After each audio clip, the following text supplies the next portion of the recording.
victory of this best of 5. And I think that shot right there was a big indicator. Some smiles on the sides of their faces, some confidence coming in here.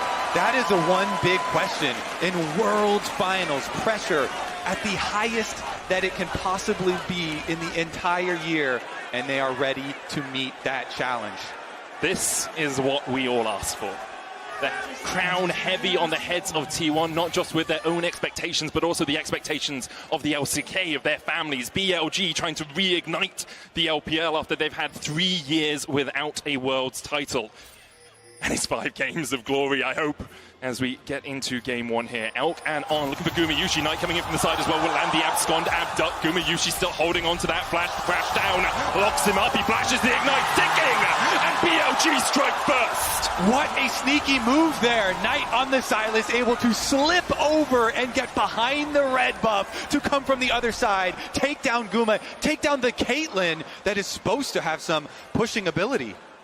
They get the flash out from Guma, a very valuable summoner spell in the early game. Jun could set his sights on the bot side of the map. Remember, the thing about Caitlyn is you want to be lane dominant, you want to be leveraging the strength, which is going to be harder to do now that you've conceded that summoner. Knight debuting here with the Silas in game 1 of this series, and I mean, off to a confident start. Importantly, Elk did flash as well, so he doesn't have that same summoner on his side of that AD carry matchup. Looks like it's going to be normal lanes. No lane swaps coming out from either of these teams. Shun wasn't spotted on his initial pathing. Ona will be spotted when he goes over to the Razorbeaks, as there is a ward waiting for him there. Yep, both junglers going to head full clears down to the bottom side of the map. One thing we've seen a lot in T1 games as well is Keria specifically roaming mid to Faker, especially in these melee matchups. You know, getting time for the Braum is going to be more difficult now that they lost Guma's flash early. They're getting pushed in. Elk and On are not going to let him have any free roam timers. I mean, they're certainly not. You can see the strength of the Ashe in the early laning phase, getting that early level 2 as well. And I mean, when you make that point about Carrier as well, usually he does that on things like the Bard, like the Pike, Rakan, Renata. On the Braum, it's going to be much harder to do. It's why you love to see really good level 1 prep coming into series as big as this. Because Elk, starting with the First Blood, the extra longsword in your inventory just feels so good and completely changes how the early map looks in this matchup. Now BLG have already dropped pings down onto Owner. They know that he's on the bot side of his map, and the risk of a dive is very real. With Faker's pressure in the mid lane, it's going to be hard for Knight to potentially roam down and look for a dive alongside his jungler, but Jun already setting his sights on the bot lane play. We'll see. With TPs available, there's always the possibility. Notice as well, Zeus walking back to top lane, has the TP available in the event of an early play. Good timing here from Shun to come down and place the ward early so that Elk and On can continue applying pressure on the bottom side before going back for his Gromp. Because that's what if you're BLG, you want to be able to continually harass Guma and carry it down in this lane, have them in a position where they are either looking for CS or eating your damage, and hopefully both for BLG. On there, crashing down out, Gumayushi and Carrier have been able to hold the wave just outside of their tower range. You get the earlier recall there for Owner because he doesn't want to try and contest the bottom side Scuttle Crab because of the pushing bottom lane. So wants to trade, wants to get the top side one for himself. It's going to be a little bit annoying that Bin also on the Rumble is pushing up, and Bin is going down to check out that Scuttle. In terms of early skirmishes, you can see how the Yone is often able to get those advantages in the 1v1, but Knight doing a fantastic job in terms of farm. Has that slight lead over Faker, going to commit the TP towards mid lane, having grabbed a few early items. Remember, you've always got to remember, Knight famous for his Mejai's purchase on pretty much every champion that he's plays. Only the Dark Seal for now, but depending on how well the game is going, he may very well look to upgrade that item. So let's talk about how the game might go from here. We're only 4 minutes in, but we do often, in about the next 30 seconds to 40 seconds, see that swap for Grubs. Knight and Faker trading in the mid lane. Faker down to half HP. He'll snap back to his soul. And overall, the trade even-ish, but slightly in Knight's favor. People have gone wild for how confident Faker has been in laning at this tournament, and him eing in there, taking the trade that Knight offers as he goes straight for it. Faker as well, you know, it's one of the big things with T1 heading into this tournament. His lane phase was not great in the LCK. Zeus has to flash away. Shun looks for more, and BLG have found two. BLG's able to find it on the top side of the map. Zeus caught unawares the wave in an awkward spot. Owner not there to provide support. And the bot side as well. Elk and On able to get the cleanse out from Gumayushi all across the map. BLG is putting pressure down. Shun has been so good on the Skarner. Skarner being such a premier pick at this tournament. And again, in this series, having an early impact now, gets the kill himself. And what an arc it is for him as a player. Remember, BLG started with Wei at this tournament. So, Bin, look at all the work he does. Oh. But the hop off Bin's head right into the waiting arms of Shun. Nicely played by them. Bin really setting him up. Harpoons in, gets the slow, gets all the damage done, and they collect. And it's a very awkward situation for Zeus to be in just because of the state of the wave. Now Owner is covering to help him get that push out. Bin still looking to try and trade as he often does, but now the swap's coming through. We know that the Grub spawning in 10 seconds. On already back out onto the map with his AD carry Elk right behind him. They're looking to contest this objective, but Carrier looking to match in the mid lane. It's going to be 5 players on the top side for both teams right now as we do see Owner starting up the Grubs. Might just look for a smite on one here to delay the full stack. Carrier caught out though, does still have the flash and the ignite. Locked against the wall for now, trying to get away. The Unbreakable, it's not exactly that. On secures the kill. T1 did manage to sneak away a Grub, but BLG will happily accept 2. Such a smart call from BLG, from Shun and On, to go for the engage on the fight, while T1 are split, going for the objectives, as well as trying to rotate from mid. The idea there from T1, because they had a nice stacked wave in mid lane. Oh, Knight going for a bit of a trade. Has his AD carry behind him. Nice juke. Faker unbinds his soul, dodges away from the abscond. Abduct Owner coming in from the side as well, but it looks like BLG just want the pressure in mid. They're looking towards the top side though. Yeah, BLG constantly looking for these fights. Let's see. Carrier's on the roam. You can see him on the mini-map. Zeus has no flash. If they can manage to get this Ishtal's impact, can't quite land it. Zeus hops on a minion and manages to escape. I mean, BLG continue their pressure on the map, securing 2 Grubs, finding an additional kill, now converting that pressure into plates on the top side, denying Zeus as much as possible. You look at the bottom of your screen and it's just all red in favor of BLG. Guma has been given a little bit of free time to push out that bot side wave. He's going to try and get himself a plate as Faker trades with Elk in the mid lane. Elk about halfway towards that level 6, a little bit more risky to go in like that if you are Faker when he does get his ultimate available. Yeah, Elk getting so much damage done here in the mid lane, keeping him there. Of course, they've rotated Knight down to the bottom lane, down to that side lane. And he will find so much success in, be able to push it back out after Guma had shoved. And this is going to be so nice for the setups here for BLG. Again, their team fight will be so synergistic once they're able to bring this together. You have to think that they're going to rotate over towards this dragon. They can control that objectives, and you get to draw your enemy to you. Got to remember that BLG have a bit of a reputation for falling short in Game 1. And here in Game 1, it feels like that you'd expect them to have the pressure with the reigning world champions T1 on the other side of the stage, with the audience in favor of T1, but they've come out and they are playing just like they often do, playing well in the early game, playing off the advantage they have with their laners, and they're converting it into the first dragon of the game. Straight from even champion selects, and you see the smiles on their faces, the confidence there. They're looking aggressive in their level 1. They find reward in their level 1, and they continue to force so many plays here. Let's see if they can keep it up as the game goes on, though. You know T1 are very notorious for being difficult to actually finish off in these games. And bear in mind, BLG, they're going to be looking at the team fight. That's the biggest strength. Their composition just spells, we're ready to fight, the 5v5 incredibly strong. And T1, they're going to have to find ways to either usurp that or navigate their way around that, because they found a lot of success with pick comps, but with the Braum, Caitlyn, they're going to very rely on Owner to be that initiation tool and find good flanks or angles, which is going to rely on good vision control, which right now BLG is not giving them. Look at this vision setup on the bot side of the map. The river is very much in control of BLG, and they're putting extra pressure onto Owner's jungle. And 9 minutes in, it's already a 1.4k lead for BLG. They have 2 Grubs, they've got a Drake. T1 have only been able to pick up a single Grub from the map. And BLG very much in the driver's seat coming into this series. A lot of us looked at how T1 play the early game, who tends to be in the advantage, and T1 tend to be a little bit more aggressive in the early game, getting out to those leads. BLG here obsessing the apple cart, so to speak. Knight has just been exceptional this tournament, and especially in their previous series, styling on his Syndra, styling on his Ahri, here styling on his Sylas, stealing Faker's own ultimate, and this pressure, you even see the hover there for Owner, drawing a little bit of time, Sejuani not immediately going over to Gromp, kind of hovering around, see if Faker's going to need anything else, and it'll also kind of extrapolate towards the extra wards around mid lane. If you start to see the mid lane pressure here kind of spill over over into other lanes as well for BLG. You're also just seeing it on the map, right? Because Knight, just then, after pushing in mid, hovered into the topside river and he's just moving into fog. He's creating that extra point of pressure, which means that Ona might get invaded on. Maybe jungle plus mid is going to come and put pressure on his jungle. Bin backing in a brush. Where has actually Bin gone? Just those subtle bits of pressure on the map that force T1 to hesitate before they make a decision. That control ward at the entrance on the top side to try and spot out some of these plays.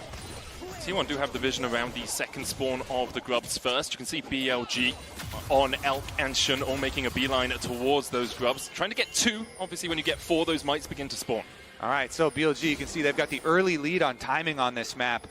With the push on bottom side for Knight there, a couple of those minions dying to the tower. He gets his recall into a purchase off and has his teleport ready if they decide to fight this grub fight. Currently, Faker as well collecting the minion wave now. His teleport ready to answer if they do want to throw down. This brush that Keria is standing in is incredibly important for those team fights, but he's going to have to give it up.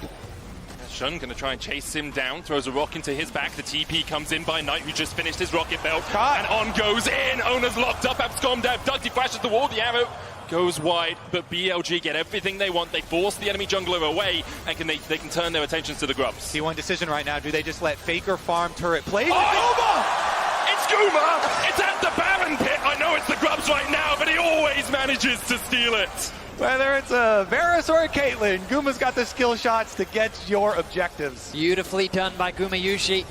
Able to get 2 grubs at the very least for T1, so something, and they get a lot of plates both in bot and mid. So collecting a bit of standing gold that's hovering around the map right now. Little that BLG can really do to contest. Instead, they're committing towards the top side, trying to secure this top tower, and they will secure themselves that second plate as well. Right on Guma. Guma trying to get away from this carrier coming in as well with the Winter's Bite. Shun's on the chase with that Ishtal's impact, but locked up with the Glacial Fissure will be slowed, and carrier protects his AD carry. Look at the confidence that Knight is playing with right now. Every time he sees someone on his screen, he's going in for a play. And I love the fact that BLG, they spot out Ona in the river, isolated, and immediately all collapse onto him. They tried to stagger that CC as well to keep him locked down as long as possible. Zeus should be fine. He's going up towards Mega as well. He can trade in. TP coming in. T1 have the advantage. The Gnar into the wall. On has no flash and only 200 HP to work with. Now that's nothing. Sent back to the fountain. Bait sealed. Elf down. T1 find their first 2 kills of the finals. What a play! Zeus strikes here. Wait, Shun is trying to hold off until Knight arrives to defend this tower. Still going to be some turret play money as well as the kills here for T1. I mean, just great awareness from Zeus, recognizing that in the face of the bot lane, he was actually stronger. He knew that he had the Mega Gnar on its way. He knew that the TP was available from Faker, and they set up for a very nice collapse. Recognizing they had the TP advantage as well, because BLG used 2 TPs to fight over those second grubs. Very good use there of the extra cooldowns, and recognizing that they're going to need some money to be able to fight in these fights that are upcoming, because the early item completions had already started to come in for BLG. So stops the double recalls here, and then they make the call. Teleport in. I've got Mega Gnar. Perfect timing. Flashes forward against the wall. Beautifully done. And I mean, even without the TP, he likely could have just gotten on by himself. He gets the summoners out from Elk as well. And those are going to be crucial as we set up for the second dragon of the game.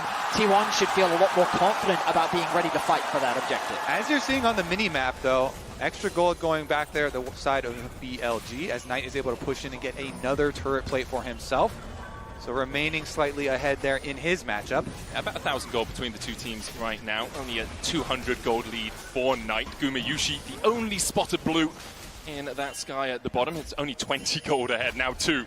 Really not an advantage at all. And gold is one thing, but really it is about the item completions. True. And before Faker does get his Blade of the Ruined King, you know, already Knight sitting on the Proto Belt, that play-making item for himself, gives you a lot of that confidence to be able to make the play. Right now, a bit of setup around that topside objective. You can see Faker fishing for information. Looks like that no one's going to be sounding on the side of BLG. Dragon is available, but really no setup on either side towards that objective. Resets have come through, items looking to be further completed. And as you rightly said, Kobe, I imagine that Faker is incredibly close to that blade completion. On his next back, he should have it, and it is crucial. It is a game changer in terms of your ability to fight on the sideline. Another thing that is oftentimes hard for, as we start up the Rift Rail here, Seems like they should be able to get it, though. Another thing that's kind of hard for fans to track usually is information that the teams have, because it's not necessarily shown on the scoreboard, but it is critical to the success of these types of teams that they have set up here. And so without the extra vision, looks like it is just going to be the trade. Dragon for Herald, no problem. But I will say, Knight staying on this outer turret and getting the outer turret gold himself, again, more money funneled into this Sylas. The Sylas that does scale so well. Yeah, notice that, again, it kind of, while T1 did find that TP play, now they're behind in terms of TP. The arrow connects mids. Sayers able to walk away for now. Shadowing Strike will get the stun. The Magna Storm coming in as well as BLG look to collapse. Already they've locked up T1 in the middle of the meat grinder, and one has gone down. Zeus falls. Faker getting chased out as well, and Bin's flashing forward. Faker will manage to dash across towards the red pit, but Gumayushi does not have that same luxury. BLG find 3, all of them sitting on Elk. A triple kill for the AD carry of BLG. A nice arrow to set up the whole play. T1 saw an angle to secure that mid tower and immediately get punished. And BLG are so quick with it. Elk's arrow snipes him right out of the air after the 2 kills with the Herald. Immediately turn it into gold. Liquid gold here for BLG. They shoot ahead on the map. So many 3 structures towers out of it as well. Yes, so much gold goes into their pockets. 4.5k the lead now for BLG. And it's a situation where the cross map, right? You see Knight on the top side of the map, but the arrow comes through just as Zeus is jumping past. Nice sidestep from On. He connects the stun, and then a beautiful multi-man ulti comes through from On with the follow-up as T1's forced to retreat. And now the Impale's going to land on Kevin as well, and he has no place to get out of this. Nowhere to go apart from back to the fountain in a body bag. BLG now 7-2 up. Insane opener here in game number 1 from BLG.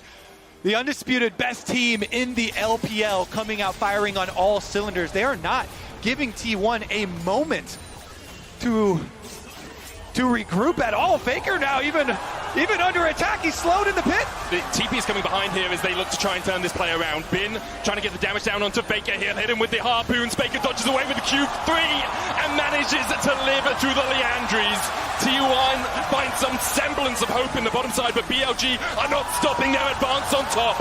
Owner locked up with a glacial prison, and he's sent packing. BLG are ripping this map to shreds. It is often a play that Faker, teams have tried to collapse on him on a side lane, and it's resulted in their demise. They're doomed the overchase of that star mid laner, but BLG don't care. They're keeping pressure on the top side. T1 members collapsed on the bot, but it cost them greatly as they lose 2 towers top. And we're only 18 minutes into the game, and BLG have already opened the doorway into the T1 base. They do lose a tier 2 in the bottom side, but BLG are in the driver's seat, and they are not letting go of that steering wheel. T1 need to find some way back into this, because now their inhibitors open in the top side.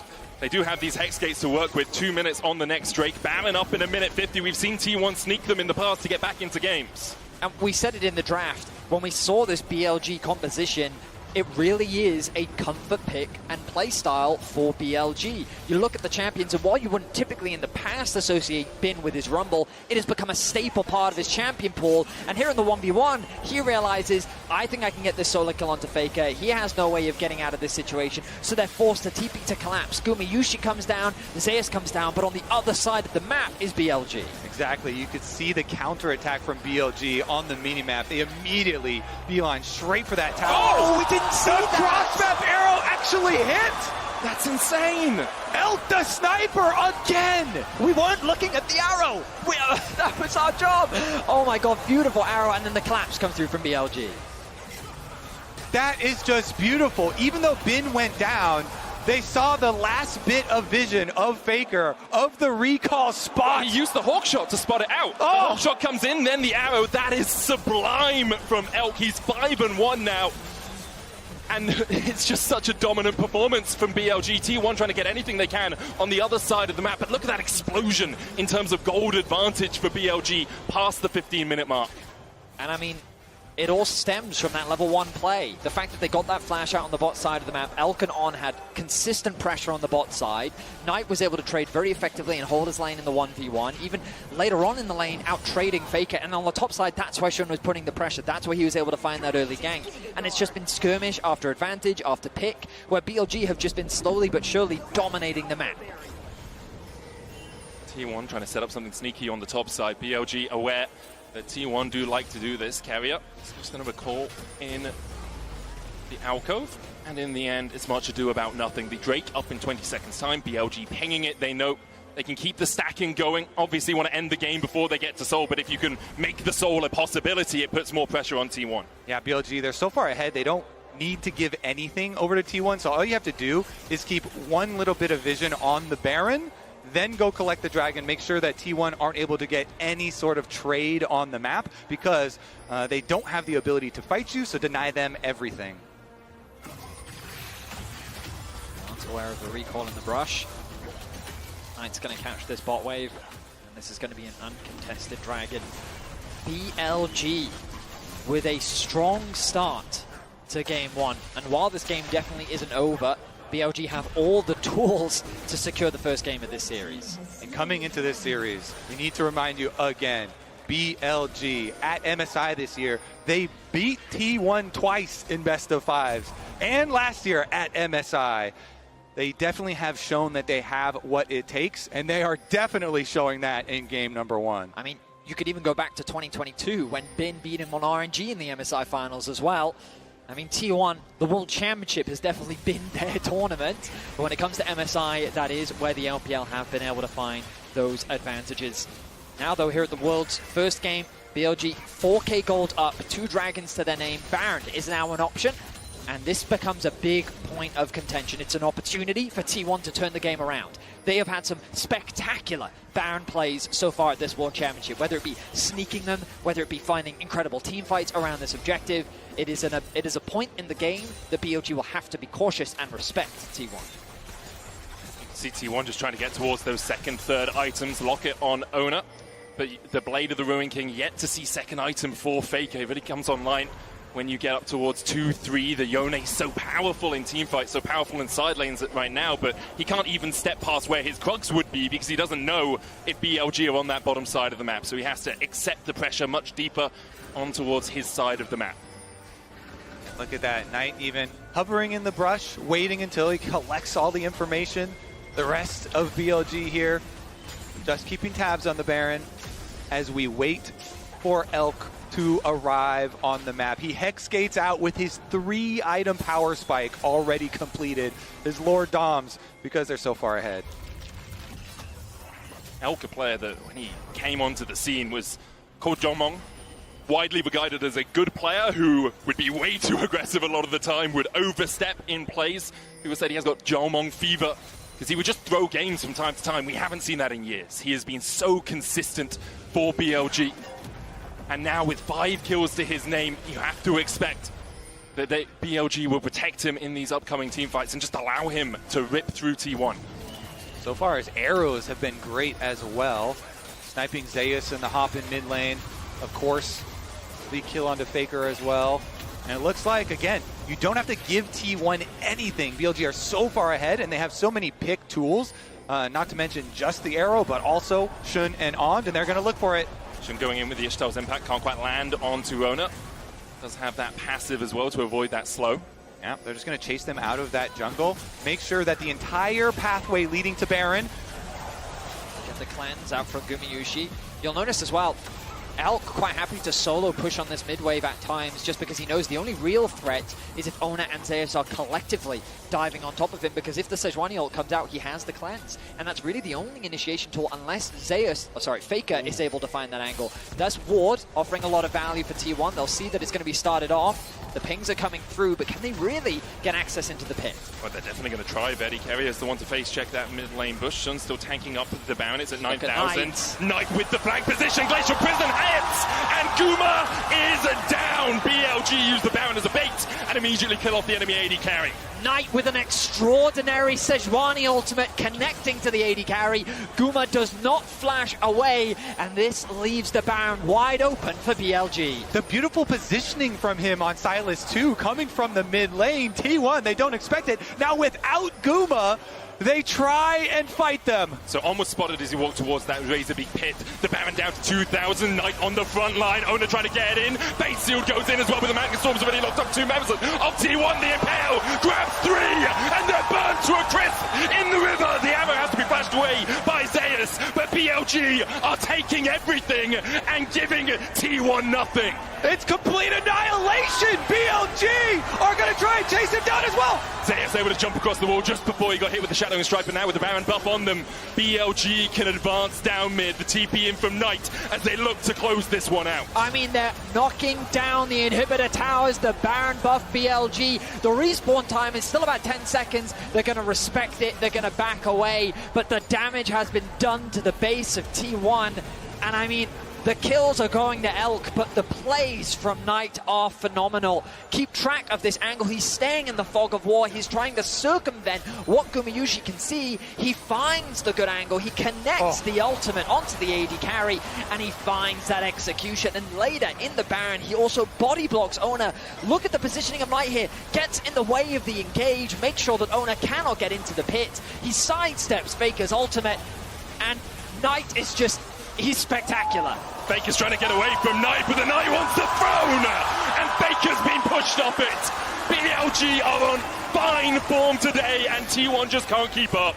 The golden left hand of the LPL strikes down the GOAT in the side lane, and BLG will collect their third dragon. They might collect the entire base before we see the fourth. Knight has had an incredible tournament, and he's not going to slow down here in the finals. BLG have steamrolled T1 here in game one. They're looking for another inhibitor, and they're looking for the game. Gumayusi, Ono, and Kerry are trying to defend the arrow once again from Elk. It hits Guma! He's got flash, but he's still stunned up. The impale comes out, and Guma falls under his own Nexus towers. T1 still trying to defend. Zeus doing everything he can to keep Knight away. But BLG continue to advance. The first Nexus tower's down. Faker's back up. Trying to find something out of this game, trying to find some defense against BLG, but the oncoming masses are just too damn strong. And now into the wall. Baker's fate is sealed as he dives the backline. And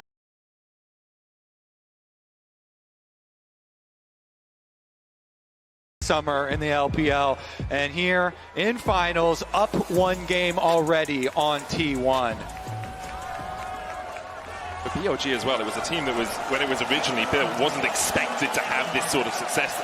Went all the way back, BLG did buy super teams. They were looking for this incredible roster of 5 superstars, but the addition of Bin, Elk, On, Shun, they were looking at a team that would grow into a super team, and that's exactly what they've done, as you say, with the addition of Knight this year.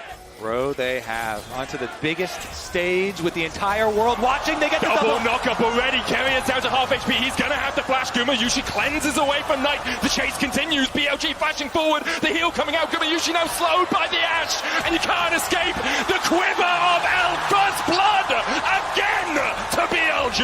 Are you kidding me? Another one. Level 1 first blood for Elk. In the exact same spot as game one, Gumayusi will lose his life. Summoners blown. And T1, they were just trying to get some vision, get a bit of early information, maybe even drop a ward into BLG's bot side jungle. But the collapse from On and Elk, the chase down of the Ash, means that BLG draw first blood. Elk flashes forward so he can get the slows onto Guma, and it's enough. They get both his summoner spells. I mean, a lot of summoner spells were also used offensively by BLG, but it is still going to be the lane swap after the first blood here. T1 will go topside. Gumayusi and Kerry are trying to get away from the power of Elk and On. Obviously, On good in lane swaps as well, can absorb a lot of pressure, pretty tanky. He's going to get knocked up here, though, and Zeus might have to burn the flash to get away. Elk with the slows, just going to chip him down to about 190 HP.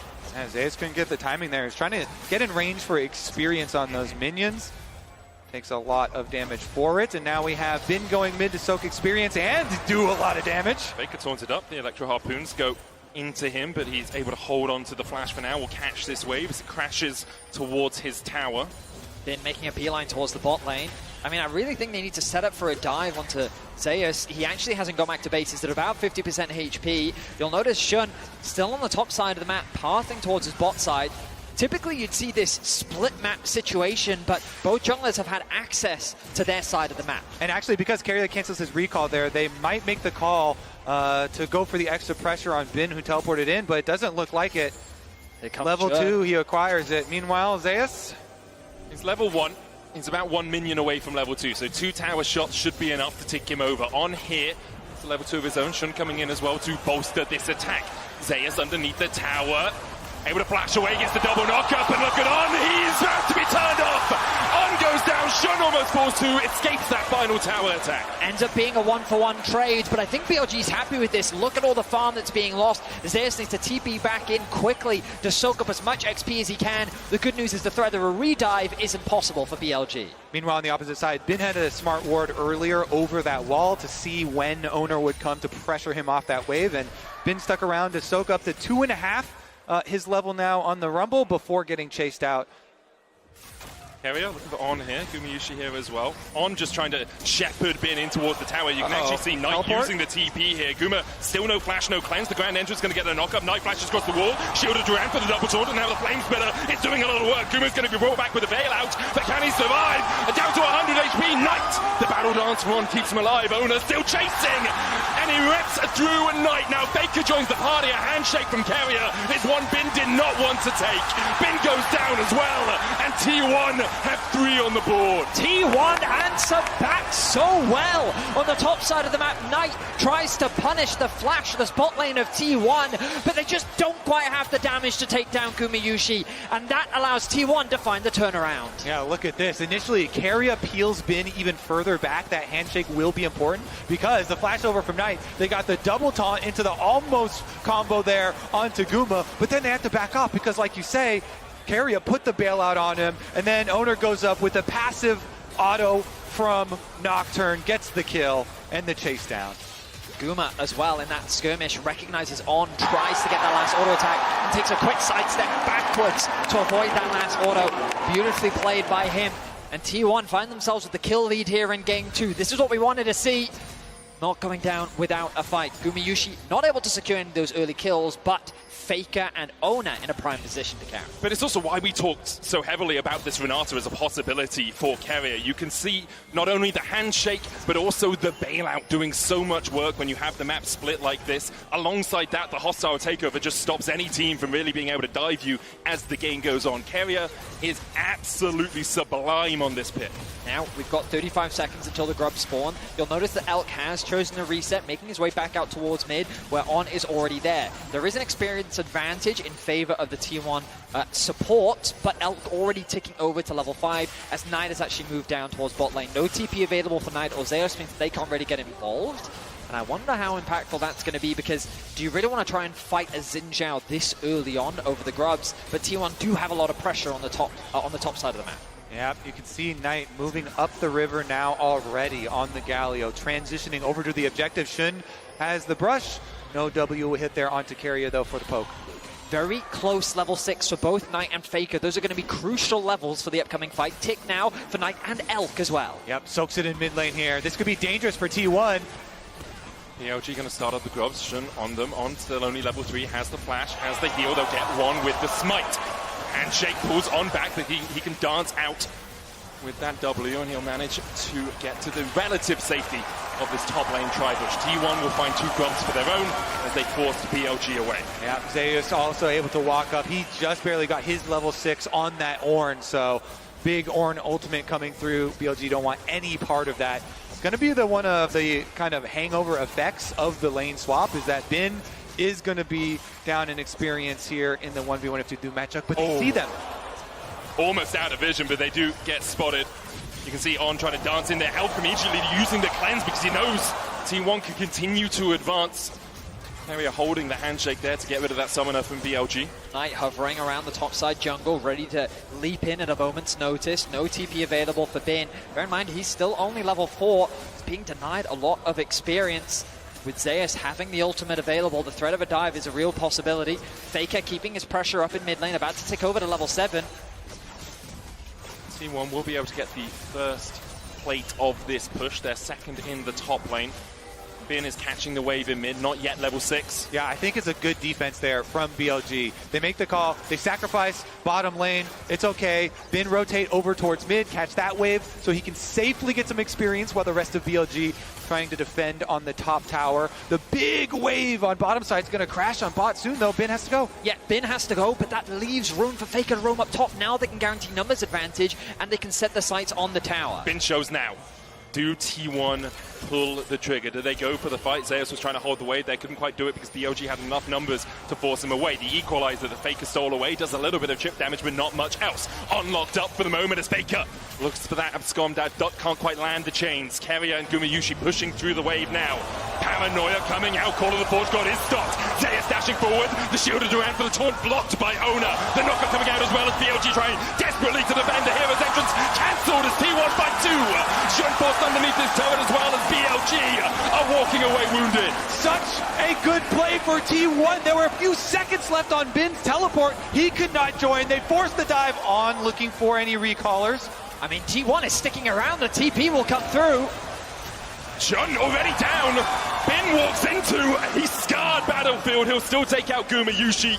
In the end, T1 unable to get that extra plate, but they do find kills in the top side. I do feel that this game, BLG is just running around the map trying to keep up with T1. The pressure that Faker kept in the mid lane, the fact that Zeus had already ticked over to level 6 and they were bleeding so much XP. A nice arrow connects onto Zeus, meaning that he can't follow up with his ulti, but he gets a flash away, a nice spell shield from Ona. The two-man knock-up from Zeus was crucial, allowing Guma to just free fire onto the back line. Yeah, and the start of it, Guma had tanked 2 tower shots while trying to walk to the rest of the team. Then goes for the ult into flash, follow, and then the repeat on the dive here. Shun trying to do something, and it's only going to be Guma, the sacrifice on the other side. Him not having flash from the earlier play. But when we get back into game, I want to keep track of the experience and the levels that people find themselves at, because right now I feel like T1 have a big advantage. Level 7 on the top side, so Bin has been able to catch up. In the mid lane, Knight has also been able to close that gap.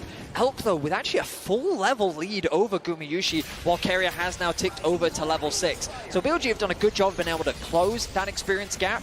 But in terms of the gold, you can see big advantages on the side of T1 thanks to these early kills that they've been able to grab. They've closed it in a lot of spots, but On is level 4 to level 6. True. He needs that quickness. He needs that ultimate, especially if you're going to have Knight following up with the hero's entrance. You want everyone locked in there so that the Galio landing knocks them all up. We'll see if On can get some of that XP. Currently, he's just shadowing Elk in the mid lane. And it should be T1 collecting the next pack of grubs. BLG, they know they don't want to fight that, so they're just trying to pick up Dragon right now. Shun working away on it. See if Knight, how quickly Knight can push this bottom wave, though, for the Galio.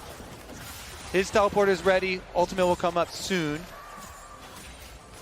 Yeah, I don't really know if he wants to join this. BLG, they tried to take a fight around the top side and lost out pretty heavily on that. T1 now with a 1.8k gold lead. They'll get their 4th grub, and they're looking to make it 6. Yeah, Bin uses the Rumble ultimate for the wave, so they're just going to make the call. We will pay for this with some tower plate money here onto the side of Knight. It is quite big to get the full 6 grubs, though, for this T1 comp, because, again, going back to Champion Select, if they are able to open up the map with the Ornn plus Nocturne, you have a lot of long-range pick potential. And now top lane again, the arrow. It's onto Guma once again. He does have the cleanse, but he holds onto it for now, burns it just as Bin was about to start to burn him. T1 get another plate on the top side 3 minutes before those fall off, and they're investing a lot of time in making sure this top lane goes low. I mean, right now T1 is playing a very heavy 4-1 style, but they're forcing BLG to respond to the top side of the map. They keep dragging BLG up here, and every time they do, BLG is losing a little bit more on the map. Ona secures level 8, gets another plate in the mid lane, and T1, they're not going to alleviate that pressure. And look at the positioning of Carrier here. Something he often does on this Renata is he just walks in your face. He is not afraid. He knows he has the mechanics to be able to outplay you, and it creates this space that allows an easy objective secure for T1. I'll also say that sort of position is so tricky for the Rakan, because what are you going to do? Jump at him? He just handshakes you out of your jump, and you can never really find the engage. So you have to find flanks. Obviously, BLG weren't looking for a fight in the top side. T1 take the first tower, have a 3,000 gold lead now, and are well in control of this matchup. Now it's going to calm down a little bit. BLG going for their resets at the moment. The outer tower on top side being down could be problematic if T1 can get the early push there and then transition over towards that mid lane. Currently, though, they actually send Guma and Keria back down bottom, try and get their push there first. The Herald is going to be crucial for T1, I think, to unlock that mid tower. I think that this comp can be a little difficult to see. Keria. Keria's going to face check, knocked up with a Justice Punch, but again, the handshake stops Knight from being in range for that Shield of Duran taunt. Elk is on his way as well. 4 seconds on the arrow. He'll look to see if he can catch out Guma. underneath the wave, he just volleys away the minions instead. But you see the confidence the carrier has? Yeah. Happy to face check in a situation like that. He's going to be chipping away over this ward right now. Good control from On. Still not level 6, by the way. All right. We are going to get the early push on topside for Zeus as well. The early tempo here for T1. What play can they create with it? He doesn't quite have teleport, so it is a little awkward, and he's not even going for the recall, so doesn't look like they're going to force quite yet. But you always have to look at these hovers from Owner. The Nocturne kind of shadowed there with Faker Silas, making the roams, threatening down to the side. And the Hawk shot cooldown is very important for BLG. Every time they're trying to find that play before it happens. It certainly is. The Herald likely going to be the next big point of contention. The reset's coming through for T1 as Carrier already making his way back out onto the map. Owner's going to be first to the topside river. The Scry's Bloom going to be popped by Bin to spot on any vision, but none has actually been laid down just yet. Carrier's just replenished his stock of wards. Meanwhile, BLG, heavy investment on the bot side, Kobe. You can see all these wards being set up to reclaim control over that area of the map. But this is where T1 want to focus. Shun knows that the objective has started off, and the bot lane of BLG now regrouping with the rest of the team. See, T1 have just had prio in basically every single lane. 9 plates to 3 in this game. Ona did start up the Rift Herald. Her patience is going to run out, and she'll scuttle her way back towards the pit for now. And in payment for that, Zeus is able to, again, push another top wave. You can see in the MasterCard lane economy snapshot just how different it looks from Game 1. In Game 1, it was only Gumayushi who I think had a 40 gold lead, the only speck of blue on there. Now is T1 across the board, having leads apart from Bin in that top side. Knight and Faker trading here. Faker down to half HP. Meanwhile, across towards the Rift Herald, that handshake from Carrier going wide. On does have the quickness. Faker still trading down towards the bottom side. Knight goes in with the Justice Punch. Carrier down at half HP. BLG going to get the advance through the mid lane. Faker and Knight unable to do much more than just slap each other around. No one is going to fall in that bot lane for now. Those side lane trades are so interesting because Knight's trying to make the trade as quick as possible, get use out of the aftershock. Oh, On just pulled back with a handshake. He's going to have to grand entrance his way to a grand exit. Manages to escape for now. For a second, I thought he might fall. Faker dashing back in, lands the abduct as well. The taunt will connect onto him and slow his advance in that bot side, but with wave pushed in, he now has the opportunity to back into Fog of War and then TP into the fight. T1 still looking for a bit of a battle around this Rift Herald. The question is, will BLG acquiesce to their request to take a fight towards this top side? And it looks like they're going to go for the recall first there for Knight because of the extended trade that Faker was able to get on him. Knight goes back to base, full heal, teleport out. I mean, the important thing here is Faker didn't reset before TPing in, so he's at half HP. Does have the quickness stolen away.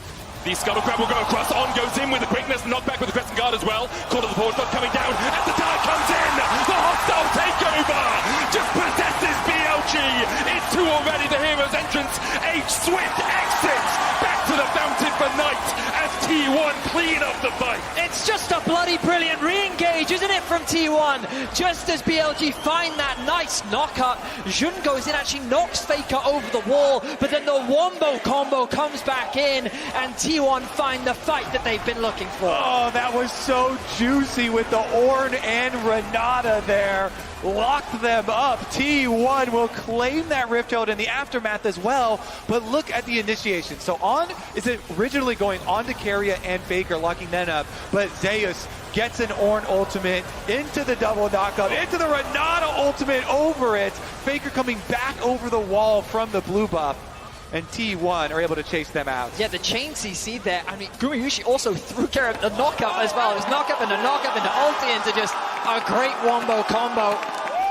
This is the T1 and their ability to find these plays. They didn't have that in Game 1, but in Game 2, they are finding them plenty. Now, with a 4K gold lead 17 minutes in. It's the power of the paranoia as well. Like, BLG are just advancing into darkness. Like, okay, we got Faker, but you're so far away, I can't even see you anymore. I don't know how to follow up. And then T1 just throw everything into the mix. And now they are looking for their first dragon of the game, a 5,000 gold lead over BLG. Very similar to how far ahead BLG were in Game 1, although obviously T1 had yet to take all of the towers we saw BLG manage to do.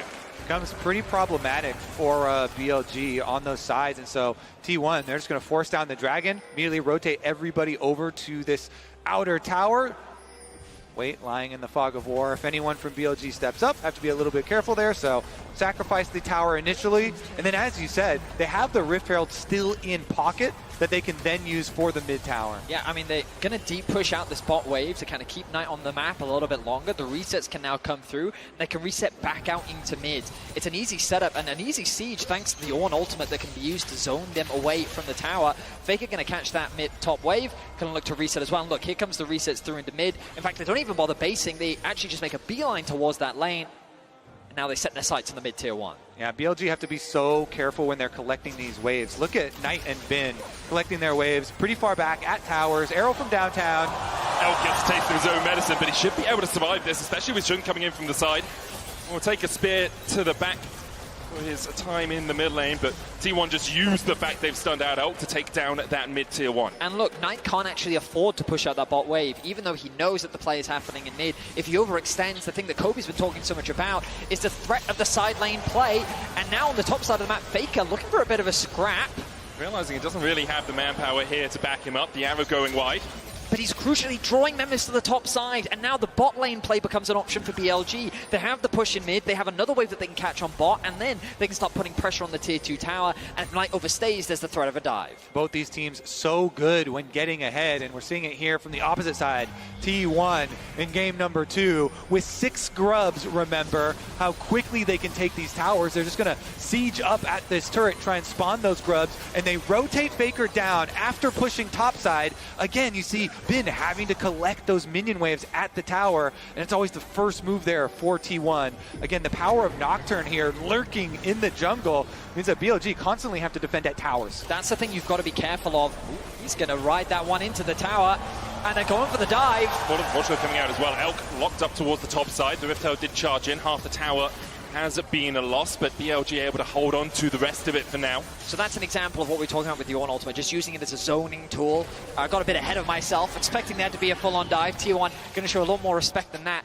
But what I was trying to say earlier is that it's not the 4-man stack you've got to keep an eye on when it comes to T1. It's actually just the individual sitting on a side lane, whether it be Guma, Ona, Faker, or Zeus. They'll just push out that extra wave to get it deep, force BLG to both respond to the 2 pushing waves, and then that extra member comes and pushes in that 3rd one to then catch you off guard and then get away on this chip damage on the tower. And the 6 grubs is so nice for them. So powerful. When they're constantly rotating between these towers, even though T1 have a very short range composition, they just kind of go up into range, spawn their little grub mites, and get little bits of chip damage on those towers. Meanwhile, On trying desperately to get the first step of a play, the early vision, the advanced warning, the extra information for BLG to try and craft a comeback. Yeah, I mean, crucially, BLG have potentials to find pick.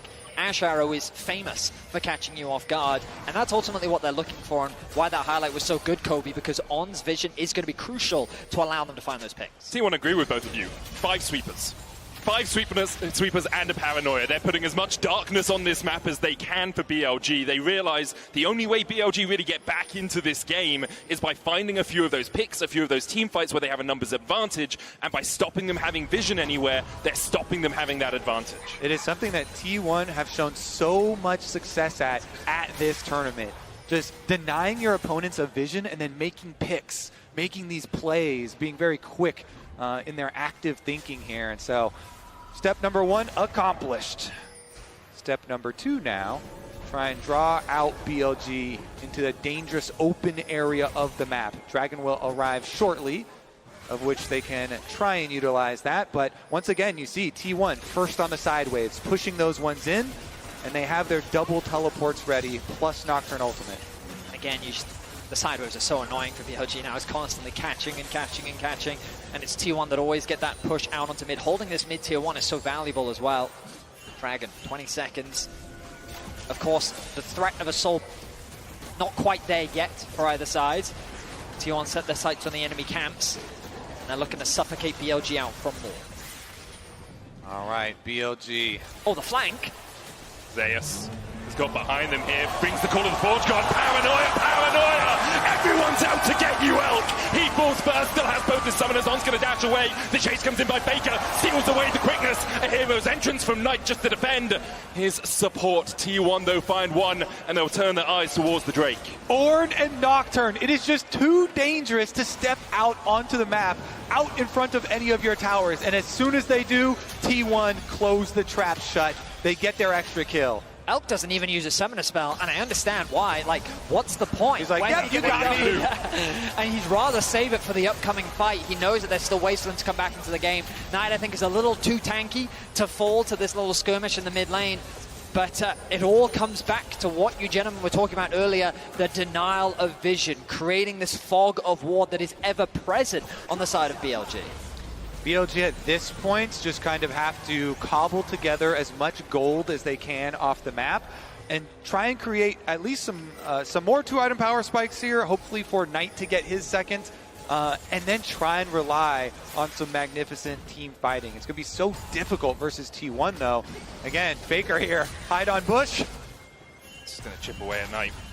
Knight, as you say, very, very tanky. Has that Bramble Vest as well to try and reduce a little bit of the healing coming out from T1. The arrow comes down, just wide of Faker. On still on the chase here. The rest of BLG is starting to back away, and On realizes they don't want to advance any further. Don't have the vision around the blue buff where T1 are beginning to advance themselves. I mean, Faker does have the global aggro debuff that we've all known him to have. Him and Teemo, the two. Yeah, BLG not going to be baited in, or they see Faker here.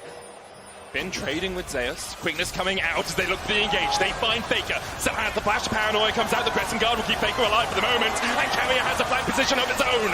Oda has the bailout on his shoulders. And Shun is already down. TP now invested from Bin. Or from Knight as they look to rejoin the fight. Elk goes down. On follows suit. And T1 have been able to defend Faker. They keep him alive. Faker flashes. And Knight can't find him. T1 find 4. Only Bin left standing. Many have tried before, but Faker does not fall that easily. His team is quick to react, and just like that, 4 members down. T1 will secure the Baron. BLG knew we are falling behind. We have to make an attempt at a pick ourselves. They try and go at Faker, but T1 pounce in response. It's just the one player that is so hard to catch, and that is not because he is an individual makes these crazy outplays, it's because his team is so quick to respond. Look, Owner is there starting off the Baron with him, immediate ultimate into the backline. He steals away the Xin Zhao ultimate to create a bit of space, but he dives into the fight, knowing that Carrier's on the way. The heal comes through from Gumeyushi, and then the turnaround, and Faker crucially sticks around. He applies the slow onto Knight, he gets a bit of a heal as well. And then T1 turn the play around, and they hand a triple kill over to Gumeyushi. All right, back to live. You can already see the ramifications of that play. The Baron buff in the hands of T1. Walking up these towers, they just fall over in front of them.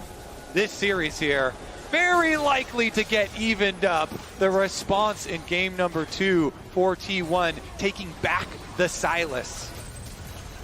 They are 12,000 gold ahead or thereabouts, and T1 advance on 2 lanes. Faker in mid has stolen away Elk's ultimate and has used it to great effect so far this game. Gumeyushi has a masterworked Blade of the Ruin King alongside a Terminus and a Ginsu's.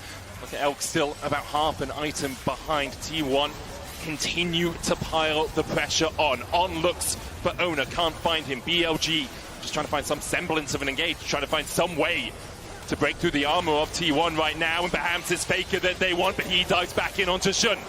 Half HP now on the Xin Zhao, and T1 just chipping away. That's all they need to do. They have the Baron buff for another minute's time. Again, Baron buff and 6 grubs just solve so many siege problems. Arrow gonna get duped. Flash was lost there for Carrier, but the damage is still being done.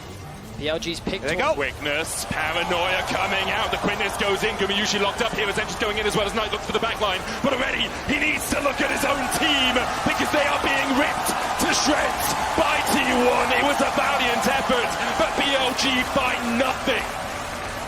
T1 will strike back in game number 2 to even it up here in London.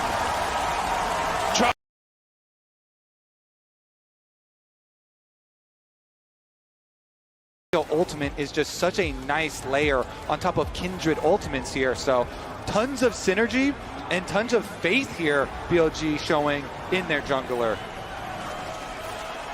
Here we go. It's a game 3 of the World's Final in the O2 Arena. We've seen both teams both rise to the occasion but also be burnt down by their opposition. It has been very one-sided in the wins. Everyone at home, got to remember that you can log in to your Riot account on lolesports.com and watch Worlds live to earn exclusive Worlds emotes, icons, and capsules. If you haven't done it already, you should definitely do it, because we're going to have 3 more games of this. Calling it now. Hope so. All the way to 5. BLG on the blue side for the first time. Their level 1s have been a sight to behold so far here. T1 are stacking up, ready and waiting, aware that BLG are looking for something. And I already love what BLG have done here, getting the ward in there onto the blue buff to make sure that you know which side owner is starting on. If you don't see him on the blue buff, by process of elimination, you know he's going to just start on the top side down. And Kindred into Vi is such a fun matchup there, mostly for the Kindred side. So we'll see about the lane swap coming out. Kalista plus Blitzcrank up to the top side here. Meanwhile, rotation over to the other side, and it looks like it is going to be Kindred actually starting on technically their weak side. And just path up towards the top side. Last time we saw a lane swap, both the junglers could just do full clears. We didn't see that invade that often you do see. Elkanon here going to be able to deny Zeus away from the wave. He immediately goes back just to help Ona with the Krugs. Gumayushi going out this wave. Knight going in already, hit the level 2. Faker takes a chunk of his HP for the pleasure of stepping up in the lane. Look at the positioning of Ben in the bot lane. He is hiding just off in the fog of war, but close enough to actually get a bit of experience. He's about half a bar towards that level 2. Keria, though, going to spot him out, actually walks up and says, no, going to deny that experience and try and mitigate it as much as possible. This is different from the typical lane swaps we've seen a lot at the World Championship. Similar to what we saw in the previous game, rather than splitting the map, as you guys were highlighting, it is going to be these jungle full clears, pathing away from their weak side of the map, which means the threat of a dive is a little bit lower. But I'm keeping my eye on Ona right now. The pings have come down from Xun that Ona is likely on his wolves. With the pressure the Knight has in mid lane, it becomes harder for Faker to be able to roam down to join in a potential early game dive.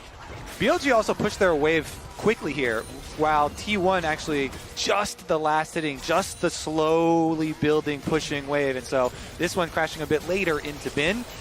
He's still going to be able to get his level 2 though, and Owner still being on Gromp means he's not currently under the extra pressure just yet. Plenty of time for the swap back here. Elkanon, they go for the recall after quickly pushing the wave like we talked about on top side into the rotation over. Let's see if Xun does win out on the coin flip that happens with the first Scuttle Crabs when you're playing on this Kindred. You can see all-time 35 and 15 on this pick, but it is a lot of weight to be put on his shoulders. Remember, coming into, well, LPL Summer Playoffs, it was Wei who was the first pick jungler for BLG. Coming into Worlds, it was Wei who was the first pick jungler. Ever since Xun came in, the team seems to have that little bit more coordination, but it's still a lot of weight of expectation when you get given a pick like this. And since the Kindred mark for the very first spawn is just on Scuttle Crabs, he can just wait. True. As long as the other Scuttle Crab already taken there, you just wait and it will pop up eventually here on your Scuttle Crab as well. Just don't rush it down, but Zeus goes down for a little ward on it as well. It's going to land here onto Keria. You can see the damage already going down into him. Gumayushi putting the feathers out. The Blade Caller doesn't connect with the root onto Elk.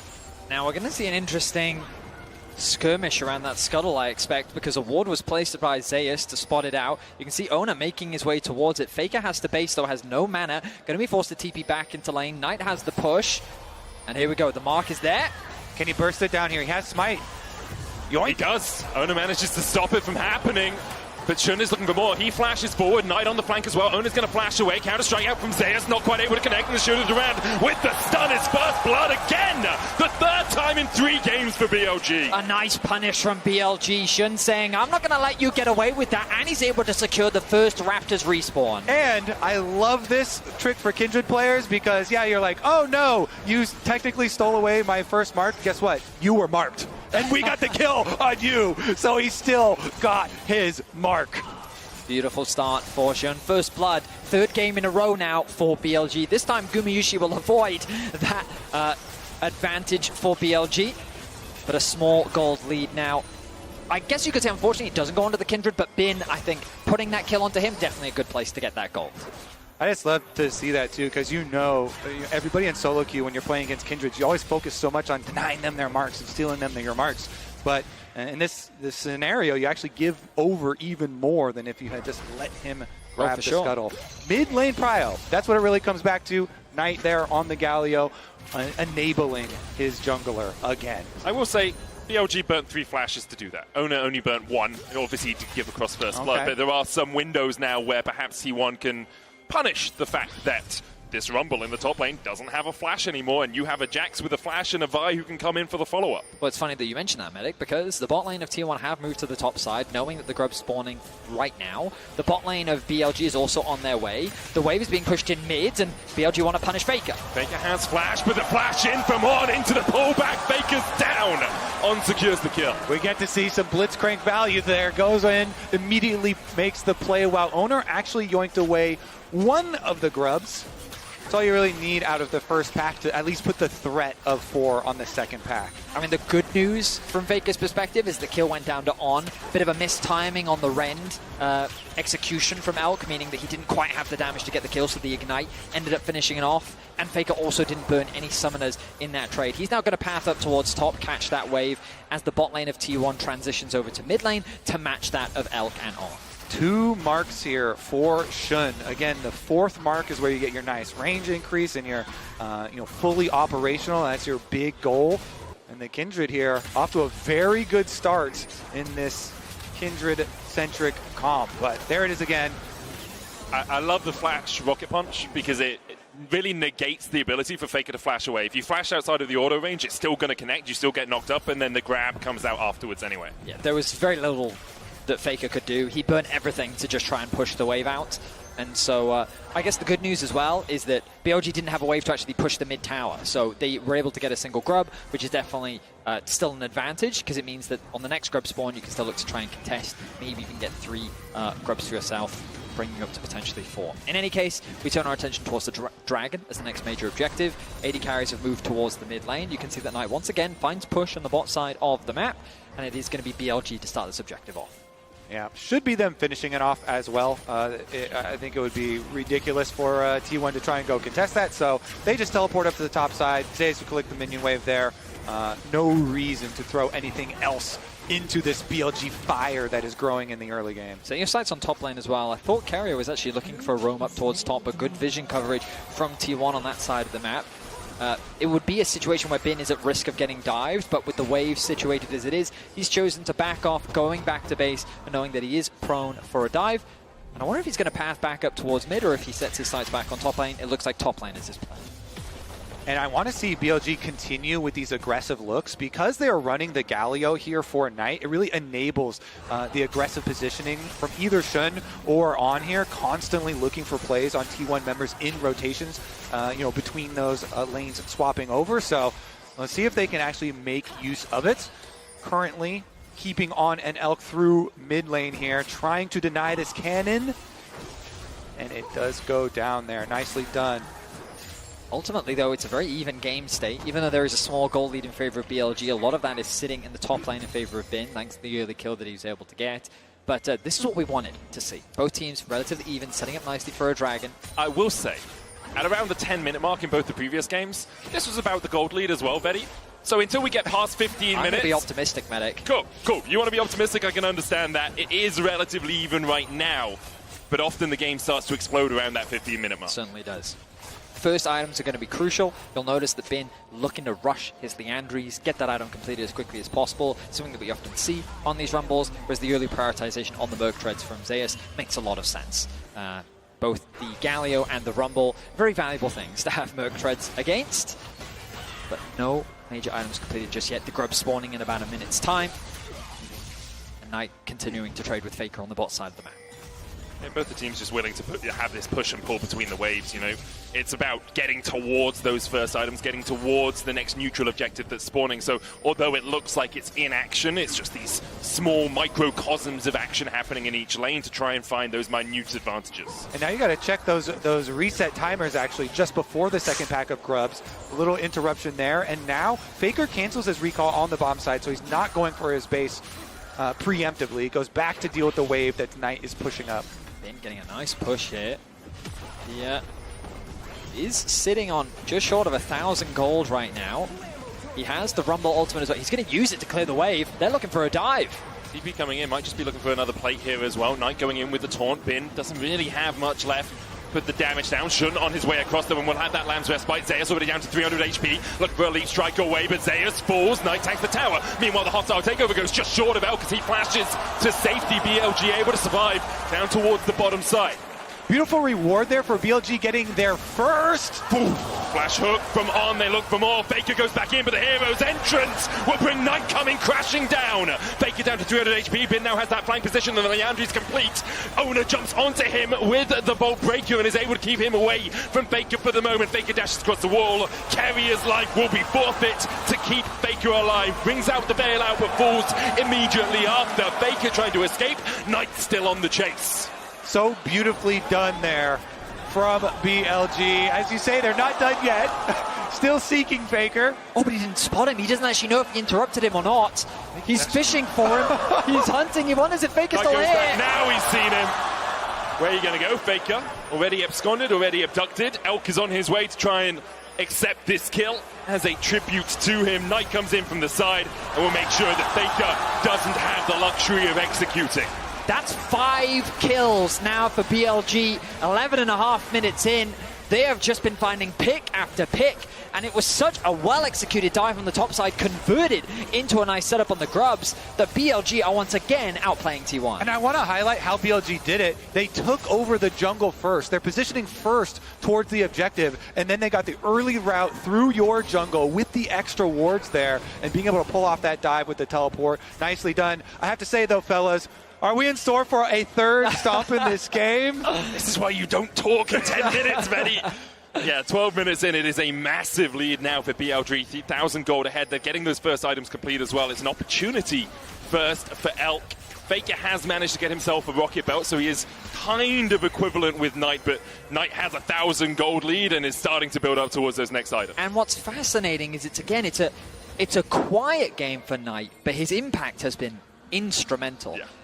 You'll see it in a lot of the trades that he has against Faker, but he's just out pushing Faker in the side lane, building a CS lead, building an experience lead that we didn't get to see in game 2, but then that converted pressure is working wonders on the map. And that battle in the mid lane is one that has been raging for years. Knight, domestically a Titan, has the tied most domestic titles of any mid laner in the LPL. Obviously, Faker stands above all.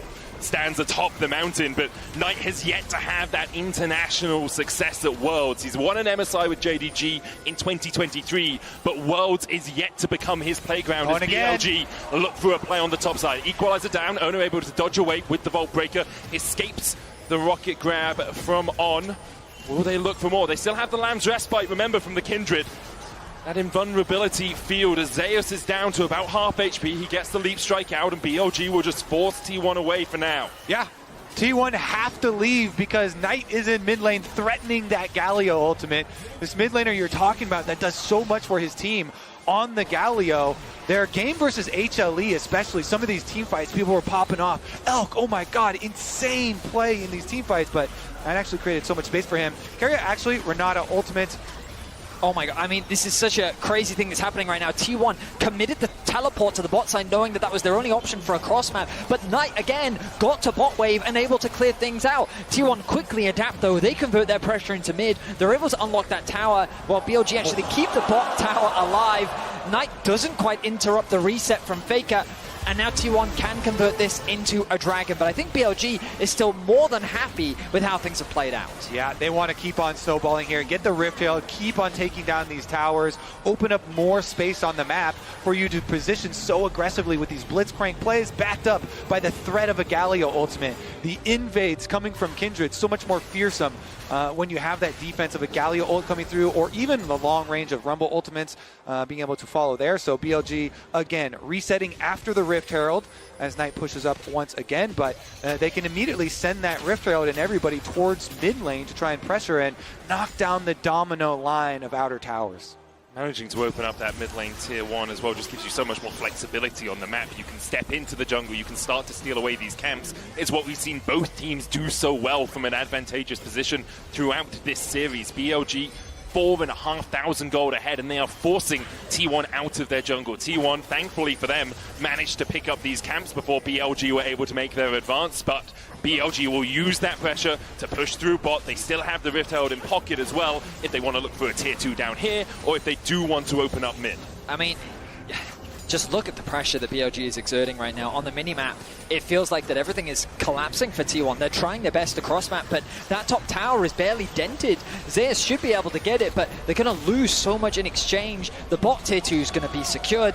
BLG ballooning their gold lead now to 6k. And all the towers are not equal value. The outer tower is 550 gold for your team. The secondary towers on the side lanes only, worth a full 800 for your team, so even bigger rewards there still for BLG. And while they're investing their Rift Herald into those tier 2s, so many of the towers already wiped clean off the map, and it really does show in their gold lead. I think what's crucial about this draft as well is we saw it in game 1 where by leaving the Yone open, BLG were able to find a way in which they could shut down T1. Not only did T1 get the Silas, Ona got his Vi, Gumayushi got his hands on the Xayah, and Carrier got Renata. Like, you look at this draft from T1, and it's like, there's a lot of very comfort picks here. Zeus, also a very good Jax player. And BLG are just running rings around them. The way that they're finding these picks, the way that they're executing upon these plays, to see T1 being put under this kind of pressure is something that we really haven't seen any team do at this World Championship. Yeah, specifically at this World Championship, though, because in the LCK Summer, we saw this a lot. We saw T1 struggling to have the coordination that we've seen from them at Worlds. Remember, they were only just the 4th seed from the LCK, one game away from it being KT, who perhaps would be here today. BLG, though, have been like this the entire year, from spring to MSI, and now into Worlds. They are a dominant team, and when they get a lead at 15 minutes, they have about an 88% win rate, and we've seen that so far at this tournament. Heroes Entrance coming out. T1 trying to defend this mid-tier 1. Nightlock underneath the tower, but he is damn tanky right now. And already, Ona is down. The counter Heroes Entrance coming out from Faker. He stole one away just to escape the play. BLG lose Knight, but they take the mid-tier 1. Ooh, that was very aggressive. On under tower, they go for the Blitzcrank ult, and they start to play very, very early. They still get it.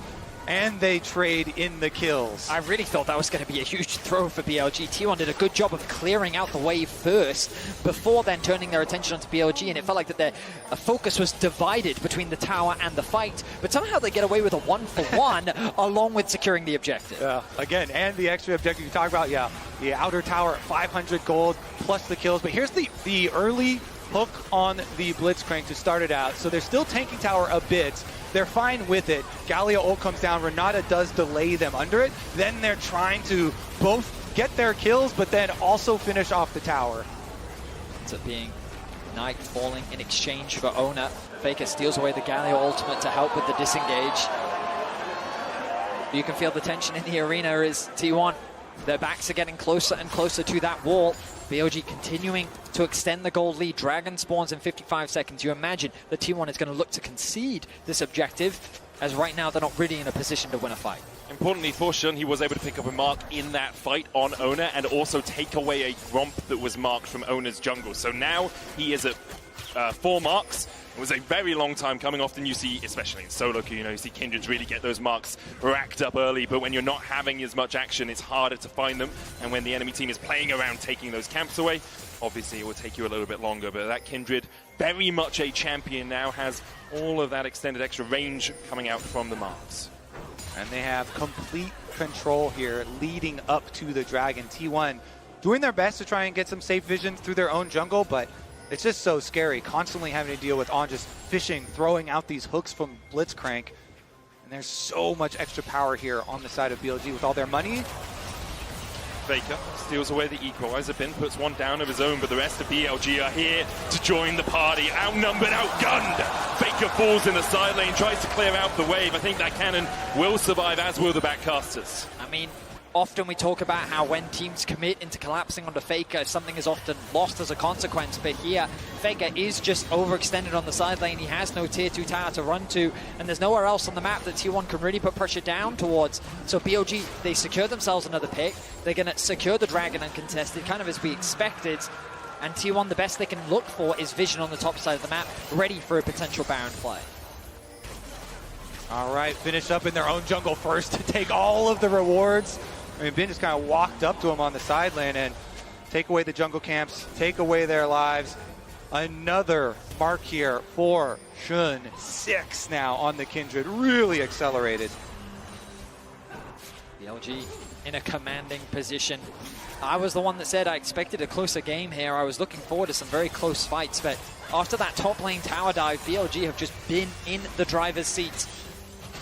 T1, their tools, their option, the way in which they can come back into this game is trying to find picks. They have Vi and they have Silas. Great setup for a potential catch on a side lane. The problem is they can't really get much control over the side lanes as BLG look to do to T1 what they were doing to them in game 2 by just constantly keeping these waves pushed in and suffocating their vision, making T1's playmaking options very limited. There's one flank ward in the top lane. You can see just next to where the blue buff would be. There's one in the mid lane as well. Knight here stepping forward.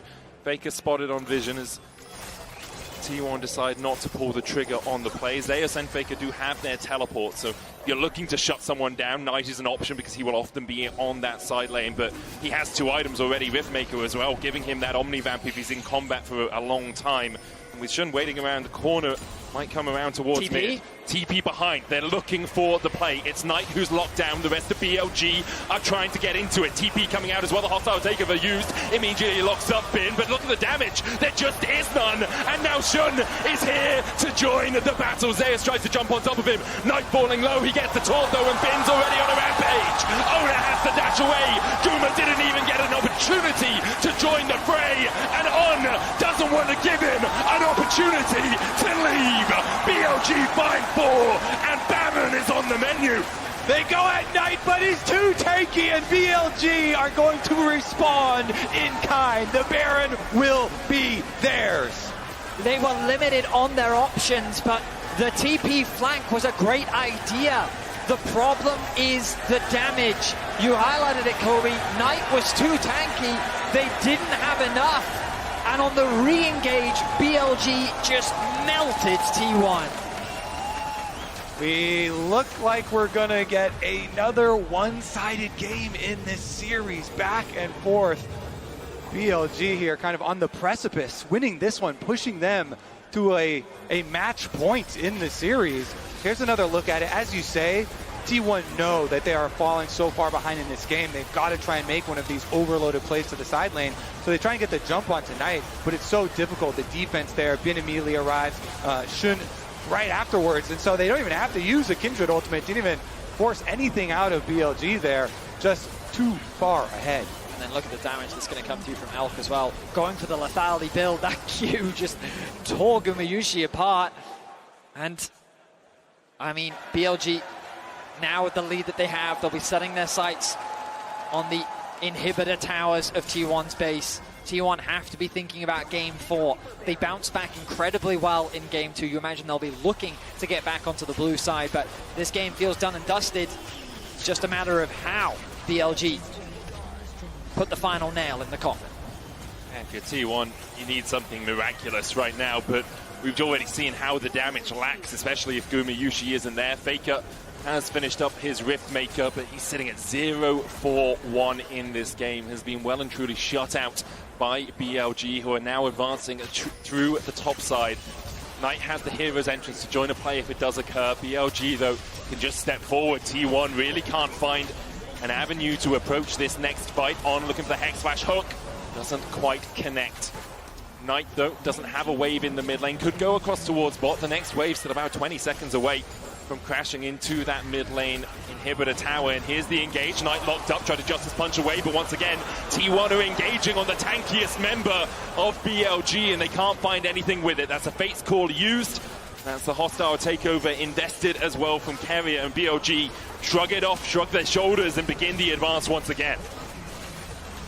T1, and not much they can do in in the face of this LPL onslaught, they're just going to have to watch 2 inhibitors go down.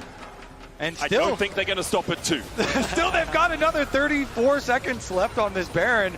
And so they're immediately pushing this one down as well. I mean, all I'm thinking of right now is what a great story for Shun it has been. You guys already mentioned what happened during the regular season with the income of Wei, but to bring out the Kindred now once again, the TP flank. Hook going down, cease and desist, they're looking to lock down Shun. Kerry already fallen as the hero's entrance will block Shun from taking any more damage. Alongside that for Lamb's Respite. T1 have lost their support, but can they find the fight? Zeus spots a stopwatch, doesn't have much mana left. As Knight goes in for the engage and still lands the taunt. Gumayushi down to half HP. Zeus has already fallen as BLG continue to advance. Ona, Gumayushi, and Faker trying to hold the line here. They managed to find something. They got 2 kills out of it, but they've lost 3 inhibs for it. I mean, it's the best fight that T1 have been able to find so far in this game, but the problem is they're too far behind. At the end of that fight, Knight literally just walked menacingly towards T1 and said, you're not defending this inhibitor, concede it now, and they're going to get a Dragon as well. BLG, 3 inhibitors secured, Dragon as well. Here's another look at it. The teleport very deep in the jungle. Oh, that was quite nice, actually. Owner with his ultimate, able to still stay connected, but they have the emergency buttons of the Galio and the Kindred ultimate, which kept their backline alive while they killed off Keria. Flash in from Guma, throws out the ultis to secure the kill onto On. Zeus, though, he'd already committed everything to try and getting a kill. Means that on the retreat, it ends up being a trade back. And Guma, with no flash, leaves him more susceptible. But I mean, right now, T1, they're just left with the scraps of their base as BLG walk away with everything. BLG on the precipice of winning this series, of claiming the world title once again. It's been 4 years ago on Suning. He wasn't quite able to take that final hurdle. Coming back here, he said, I want to win the glory back for the LPL. And I think that resurrection for the LPL, that redemption so important for them, redemption as well for BLG as they lost to Weibo last year and weren't able to make it to the finals. Now, with 3 waves of super minions pushing in, BLG are forcing T1 to make their final stand in this game. Ona goes in with a bolt breaker, hooked in as well, the cease and desist. Silence ultimate stolen away. A hero's entrance is followed by a second, but it looks like Faker's more like Icarus than any hero taking to the skies. Knight pumps a stopwatch. T1 go pop. Zeus locked up towards the top side. Already 4 for naught for BLG as they are looking to take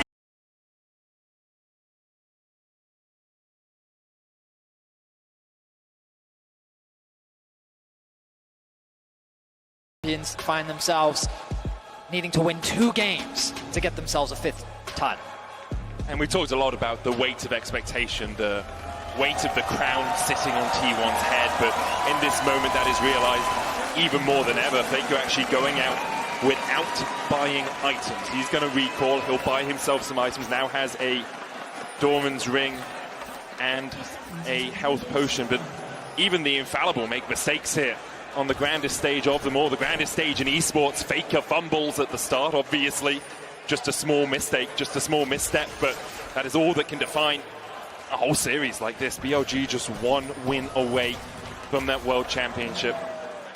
For the LPL to return to being the best team in the world, or having the best team in the world for the first time in 3 years, to take that title away from the defending world champions. For T1, it all rests on this game. For BLG, they will have another opportunity if they end up losing. T1 poke their noses in, but it doesn't look like anyone is going to get too much out of this level 1. The tiny bit of ward experience is currently still in the game on this Worlds patch. Not taken out quite yet as on live, and so that will remain for Faker there. As T1 go for their invade, get their ward down, Bin will just be forced to watch on. And for the first time this series, we'll see the split map. Bin is hovering around. I wonder if he's trying for a... Nah, okay, no steal for him. The ward in the brush as well will spot out if Bin tries to do anything cheeky. But we haven't seen this split map swap so far. Both top laners throughout the series have been doing what you see Zeus doing now, trying to leech what experience they can. But Zeus is very much isolated from the rest of his team. I'm kind of surprised that we don't see him hovering around the mid lane, sharing experience with Faker, getting ready for the potential dive, because the thing is, Jun is going to be trapped on the bottom side of the map, which means that Zeus is very susceptible to an incoming dive, and with Bin on the way, T1 have to be ready to stop this from panning out for BLG. Yep, they're going to bring all four here. Bin helping Shun accelerate his jungle clear while they build up the rest of that wave and head on over. Now Carrier, level 2, gone back to base, making a beeline towards the bottom lane, has to get there as quickly as possible. Oner hovering around the top side, ready for a potential TP in from Bin, but he's sticking towards the bot side of the map for now, ready for the oncoming dive. And the risk for Carrier is him trying to get back into this lane. He may just be cut off by Shun and Bin. He'll be seen on that ward about now. Zeus gets the level 2 underneath the tower, flashes away from the grand entrance, but the damage continues to rain down from Bin. Shun tanking the tower. Zeus gets a bailout. Carrier keeps him alive for the moment. That bailout will run out though, and BLG can look for a redive if they so decide to. Zeus taken down. Bin flashes away on tanking the tower, and BLG will escape with a kill and their lives. Nice, just the tip of the W there from Shun, able to get it. They're able to finish it off. Elk here cashes in once again. So many games we've had Elk getting first blood. He'll be rich on the Ziggs again. I mean, in terms of XP, Bin hasn't really been able to catch much. He's not even going to TP to the top wave. He's just going to run towards it. Ultimately, though, BLG secure themselves the kill. But I'm not sure I would say that it was a huge advantage gained, as Zeus TP's back into the bot side, is able to catch a lot of the remaining wave, and the gold still remains even. The big thing affecting these lane swaps, though, is that Ziggs also takes teleport here. So not only did Elk get the first blood money there with the cash-in, but then teleports right back down to the bottom lane. Zeus has no flash to really threaten him if it is a 1v1. Elk has a flash and, of course, the satchel to escape any precarious situations. Carrier's working his way up towards the top side. Bin without that summoner himself. Perhaps we'll see a dive materializing because Oner's on his way towards that top lane too. Faker forced away, 150 HP on him, make it very difficult for him to stay around. Carrier looking for the handshake here. Bin jumps away, and the handshake is just short of a full agreement. And they're actually calling Shun over back to the bottom side once again. Dive o'clock, the grand entrance goes down. Zeus is overheated, and he's sent packing. BLG find their second. An easy execute for BLG. Bin reads that the dive is likely coming top, and he's out of there before a play is even set up. Meanwhile, Zeus sticks around a little too long and loses his life once more. Still, though, you can see he's 300 gold up on Bin. He's still level 4 to the level 2 of Bin, and so while he is conceding gold, ultimately he still finds himself ahead of his top lane counterpart. Yep, dying for experience, sticking around down there on the bottom sides. Meanwhile, finishing up with the rest of this split map jungle camps here. Take away the rest of the Raptors before swapping over. And BLG feeling pretty good about this one, because in the mid lane, Knight has just been pushing in constantly with this Smolder, stacking up, scaling quite nicely, even working away at his own turret plate. He's going to get knocked up here. It's more about just getting stacks for Knight. As you say, he's on 24 right now. We'll just want to get towards that 225 mark. Again. Zeus, once again, a little bit overstepped here in the bottom side, and Bin jumps in, hops on, and Minion takes the Highway Express to get towards this Rumble, who goes overheated. Flame Spitter going down, but Zeus is going to go back to the fountain again. No escape for him. He tries to clear the wave, but in the end, he will be put in the ground by Bin. BLG now 3-0 up, a 700 gold lead, only 6 minutes into this game. And I mean, the first few kills, I think, weren't the end of the world for Zeus, but now adding a third is really going to make things difficult for T1 in this early game. You can see Shun with a 300 gold lead over his jungle counterpart. That Ziggs is being accelerated so much, and Bin able to close that gold gap that had previously been built up in favor of Zeus. On's on the warpath here, passes through mid, and T1 are trying to stick to that game plan of taking down the grubs to be able to snowball turret plate money and turrets later on. But BLG with so many early kills already, throwing a wrench into the plan. I mean, Jun has just been so active throughout this series, constantly looking for ganks, and he's a core part of why BLG is even here. The turnaround in the Swiss stage that he brought to the team, and just his playmaking in the early game has been phenomenal. He is continuing that trend, and he finds himself involved in all 3 of BLG's early game kills. Elkin on with their synergy with this Recon and Ziggs as well. You know, knockups into satchel charges. So far, nicely executed from their side. We will see as far as the mega stacking continues. The tier picked up there for Knight, continually stacking that up as well as Faker goes for another trade. Steals away the Smolder ultimate, can use that obviously later to clear a wave or just to heal himself up.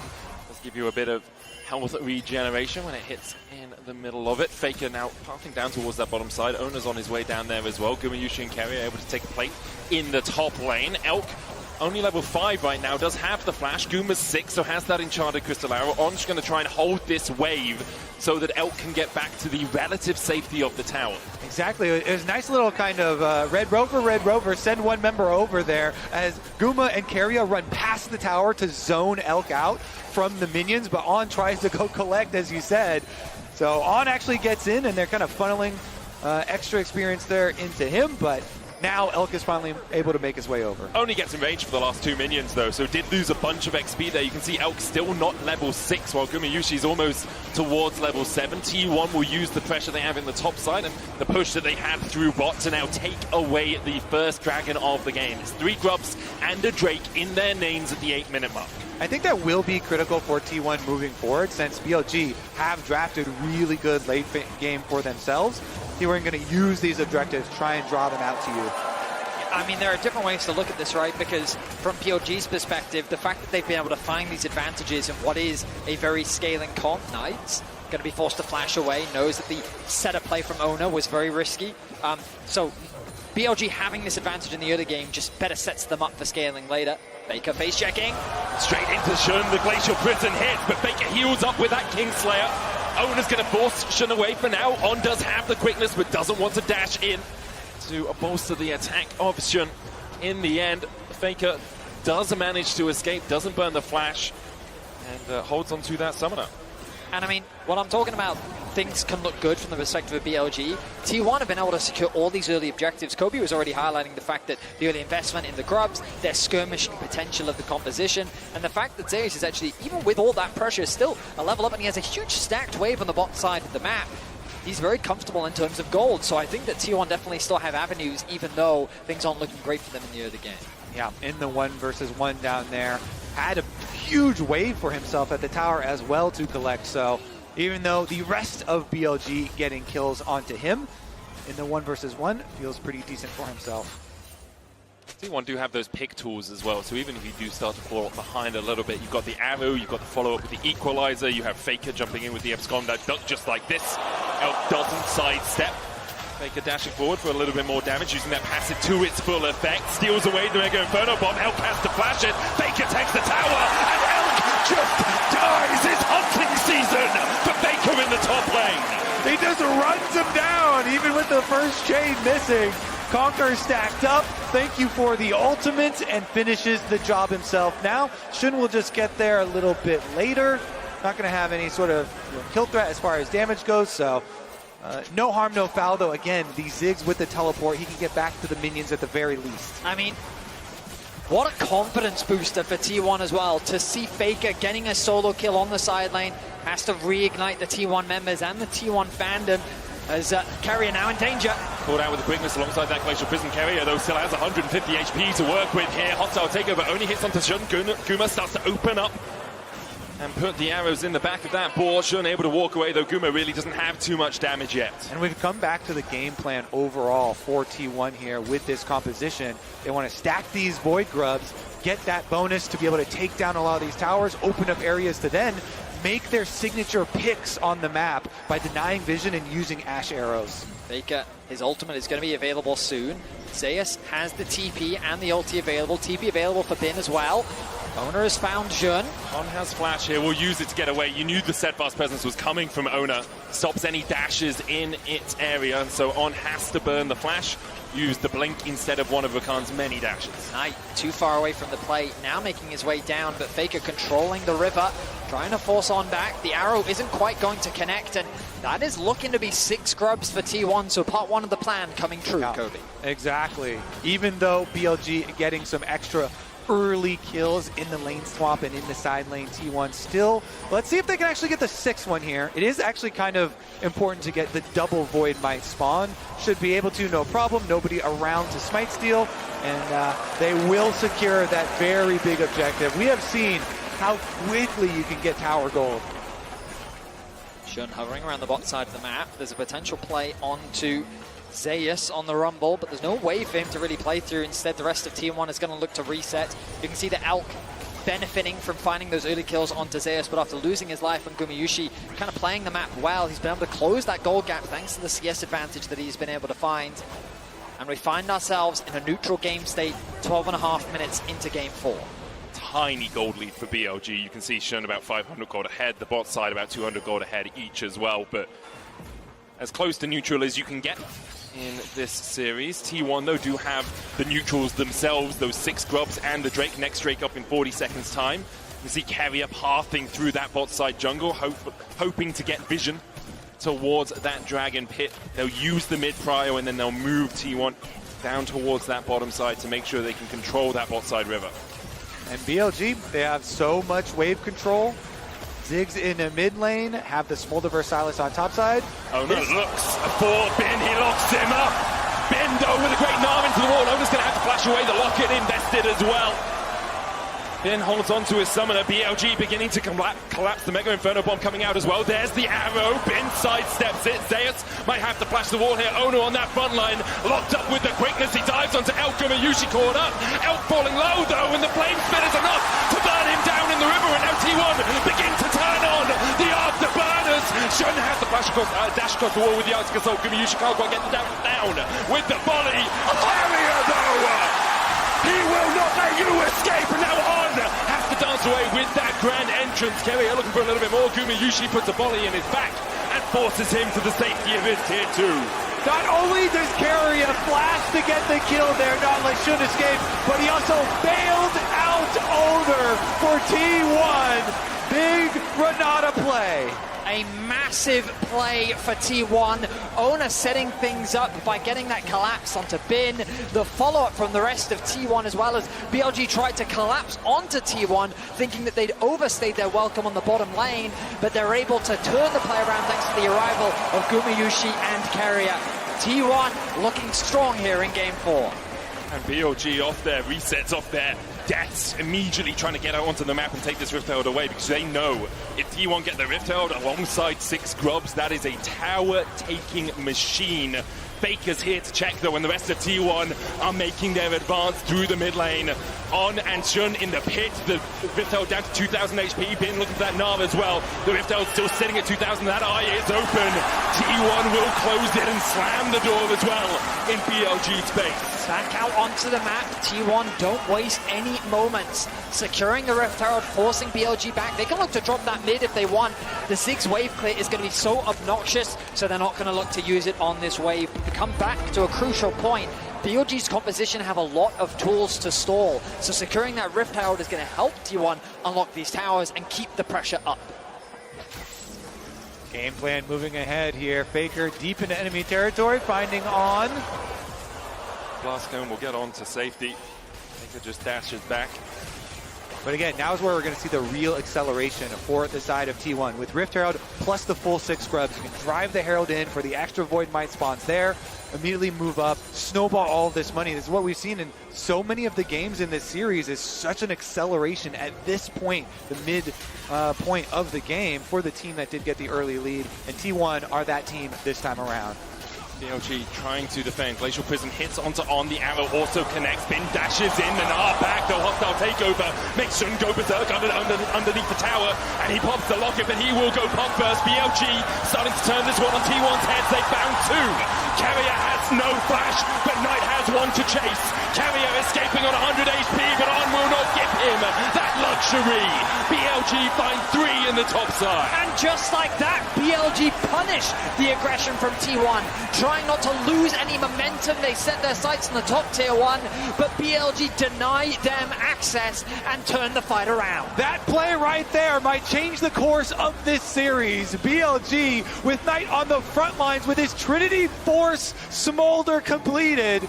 Well, they're trying to answer mid here for T1. The bomb doesn't quite take out all of the minion wave. Because of the Void Mites, T1 stick around. They just can't quite finish the tower, though. But Bin with some crucial playmaking there, getting a beautiful Gnar ultimate off onto 2 members of T1, and then just barely getting away with his life to deny Owner coming back to life, thanks to the Renata passive as well. The mid tower still not going to fall just because of the wave clear from Elk. Carrier tries his best. The Mites should be able to secure this. No! Knight going to deny that once more. BLG fighting that tower's life. But here we are. Let's look back at the replay. All right, so it starts out. They use both Faker's ulti as well as the Ashe arrow. And as you say, Bin, just as he goes in, gets the knock back on 2 of them there, Carrier and Owner. And so they get the first kill. Knight then arrives on the Smolder, flashing forward to chase them down with his freshly completed Trinity Force. And BLG, I mean, we have seen Smolder scale into terrifying areas for a long time in the last few patches, actually. So we'll see if we can put this to the test here. Carrier knows that one is going to be rough. It's a tense situation. The gold finds itself even once more. We'll check out the itemization once we get back. But 2 dragons in the favor of T1. 6 scrubs to the name. 3rd dragon of the game going to be spawning soon. And ultimately it becomes a question of how strong will this Smolder get? Can T1 accelerate the game quickly enough before Knight becomes a serious problem? Or can BLG stall the game long enough to get to a point where T1 will run out of options? Might already be a serious problem as we'll see him continue to scale. I mean, when you accelerate at the beginning, then you get to even stack much quicker. And so we'll start to see the execute and the burn really come in. Only 60 stacks short of that 225 mark. Alongside that, BLG helped by the fact it's a chem soul this game. Obviously, you don't want to give the enemy team a soul, but when they've stacked 2 Drakes, giving them a chem soul to let yourself scale isn't as impactful as if it were an Inferno, if it were a Hextech. So T1 will be licking their wounds a little bit at that twist of fate. Gumayushi caught with the Mega Inferno Bomb. The wave cleared out in mid as well by Elk. T1 will use the time they have to pressure in towards this blue side jungle. Drake up in 10 seconds. It doesn't look like BLG really want to fight it. Not necessary for them to do so. Of course, just number 3 here for T1. I think the correct call is we keep on scaling. We got to get our Smolder to the break point that you just talked about. And so they're going to push hard on the other side of the map. Definitely the correct choice here with the scaling that they have available to them. Take away a little bit of the jungle as well while they're at it, but T1, they press ahead. It's a tense affair. I mean, Medic, you called it earlier. The losing team in every game, 3 kills was the maximum. Well, T1's at 3. One more, and we've got a tense game on our hands. Well, I also do have to say, I would be willing to bet a lot that this will not be a 27-minute game ending, especially with BLG having Smolder plus a Ziggs. The reason why this is such a good pairing as the arrow goes wide, but Faker's still here. Take a look at that flank. Will seal away the quickness from On-Guess. Chalan flashes in, finds 2. Equalizer on the back line as well.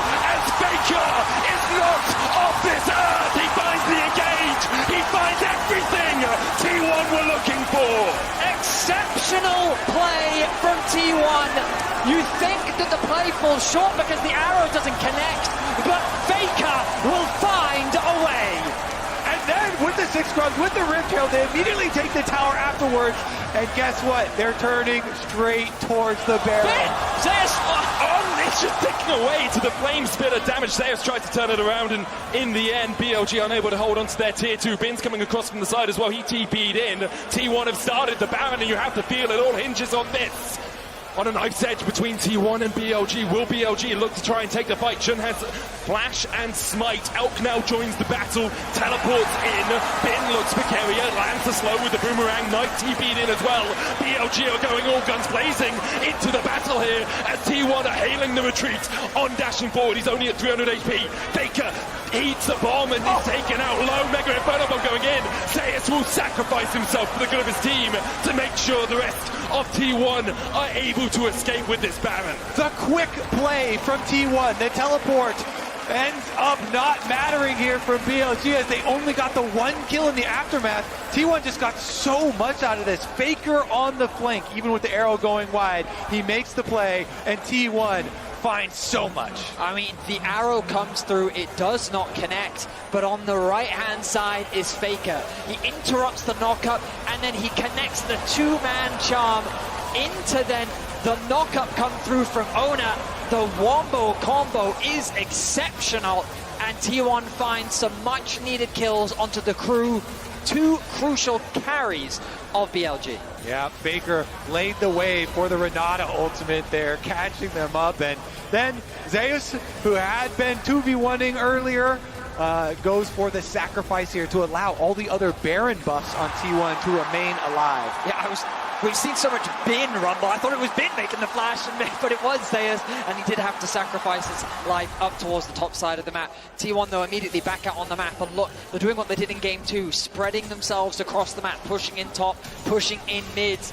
And Kobe, you said quite confidently that this game isn't going to end in 27 minutes, but the arrow once again onto Elk, he had the flash, he decides to use it afterwards. Ona couldn't quite get him rage to engage any further. Faker's taken out the tier 2 in the top lane. Shun goes in with the Glacial Prism on there with the follow-up. Keria, though, an incredible hostile takeover put on in his place. Ona tanking the tower. Glacial Prism stolen away by Faker as he dives onto the back line.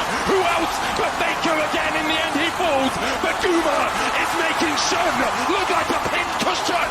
Knight forced to flash away. Elk trying to put the damage down as well. He won't land it on Keria. The Fantic leader out in force as T1 begin to push up bot side. Yeah, T1 are taking another tower with the 6 Void Grubs as well as the Rift. They keep on forcing these Medias even when BLG try and construct their counter. T1 rebuff it. The Renata is just too much defense. Charging into that ultimate seems like suicide. I mean, I just feel like we're feeling the Faker effect here. He's not at the start of this play. The arrow connected, forcing the summoners out. Then when the range gauge comes through, the TP is quick to follow. Keria with a fantastic ultimate to force BLG to disengage. And then when Faker arrives, he does not hesitate to dive past the tower and set up the play for him and Gumayushi to tear BLG apart.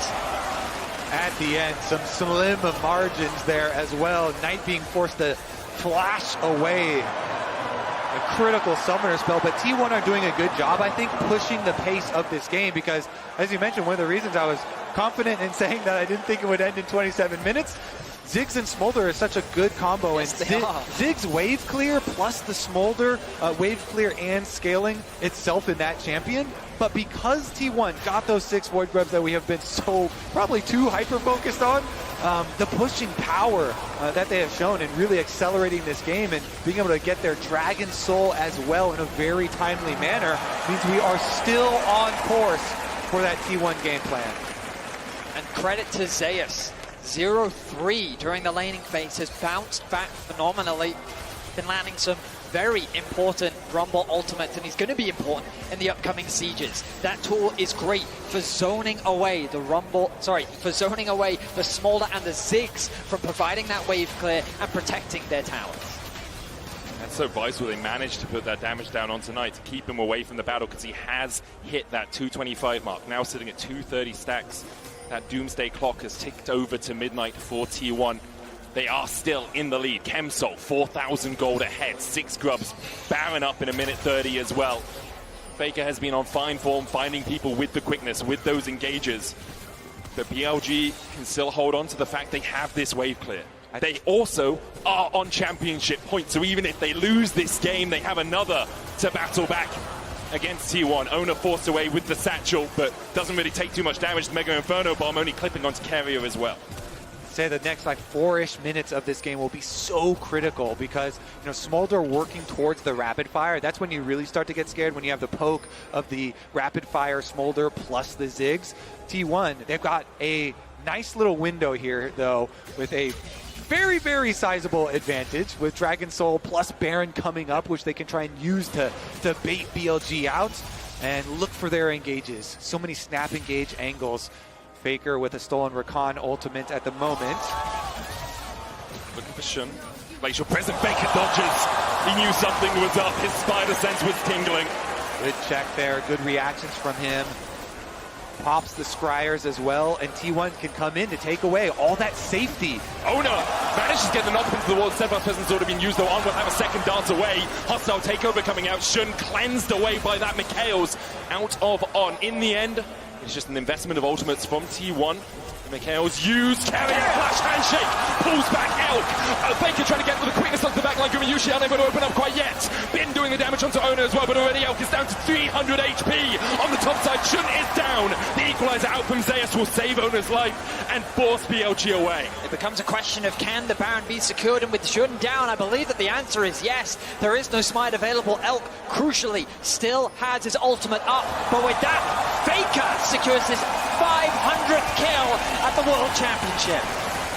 BLG are looking to fight this. They TP'd Elk into the mid lane. Has that Mega Inferno bomb. It's going to hit onto Ona. Faker able to dodge to the side of it. 3,000 HP now on the Baron as BLG advance. T1 have already got the Baron though, and BLG now have to begin to retreat. But the damage coming out from Elk is absolutely massive. Faker dives in, lands on Bin. Grand entrance already locks him up. He wants to stopwatch to try and buy himself a second. Have the bailout taken on him as well, and he flashes.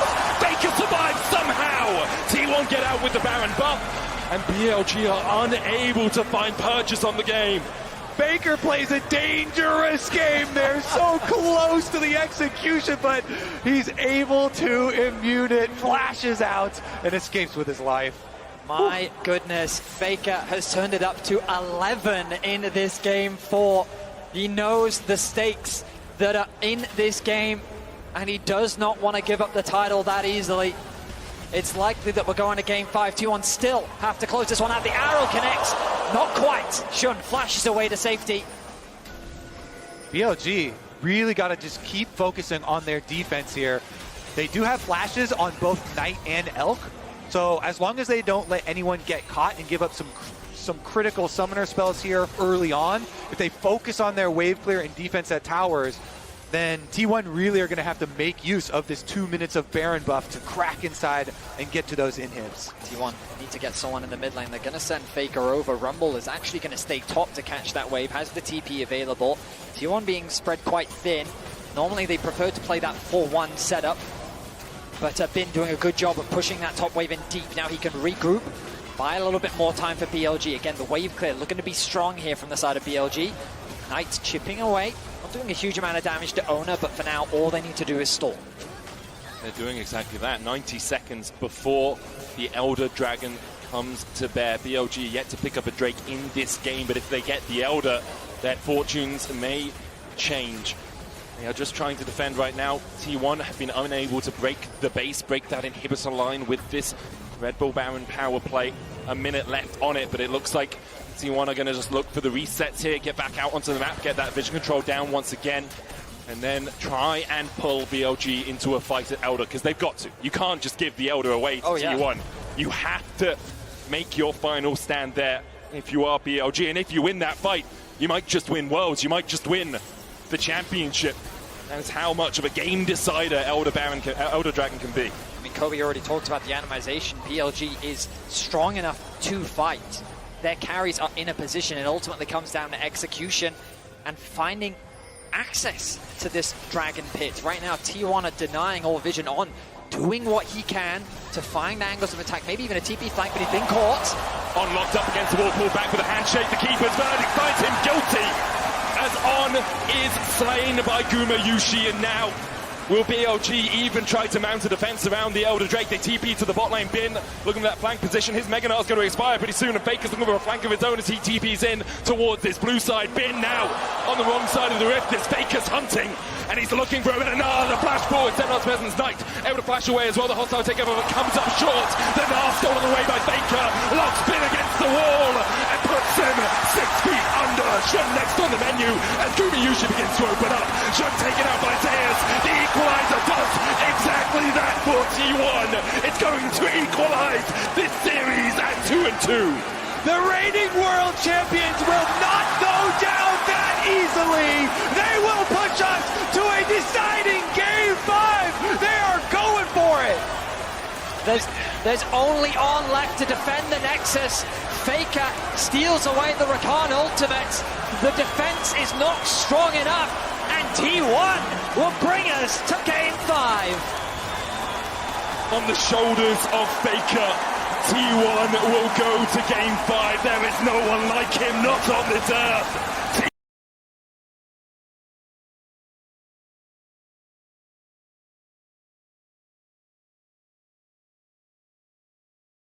That's to say the least. One last time we go to Summoner's Rift. One last time we see the defending champions battle against the first seed from the LPL. One more time we see these titans on the Rift challenge each other. One more time we see the weight of expectation so great on these two teams' shoulders. One more time.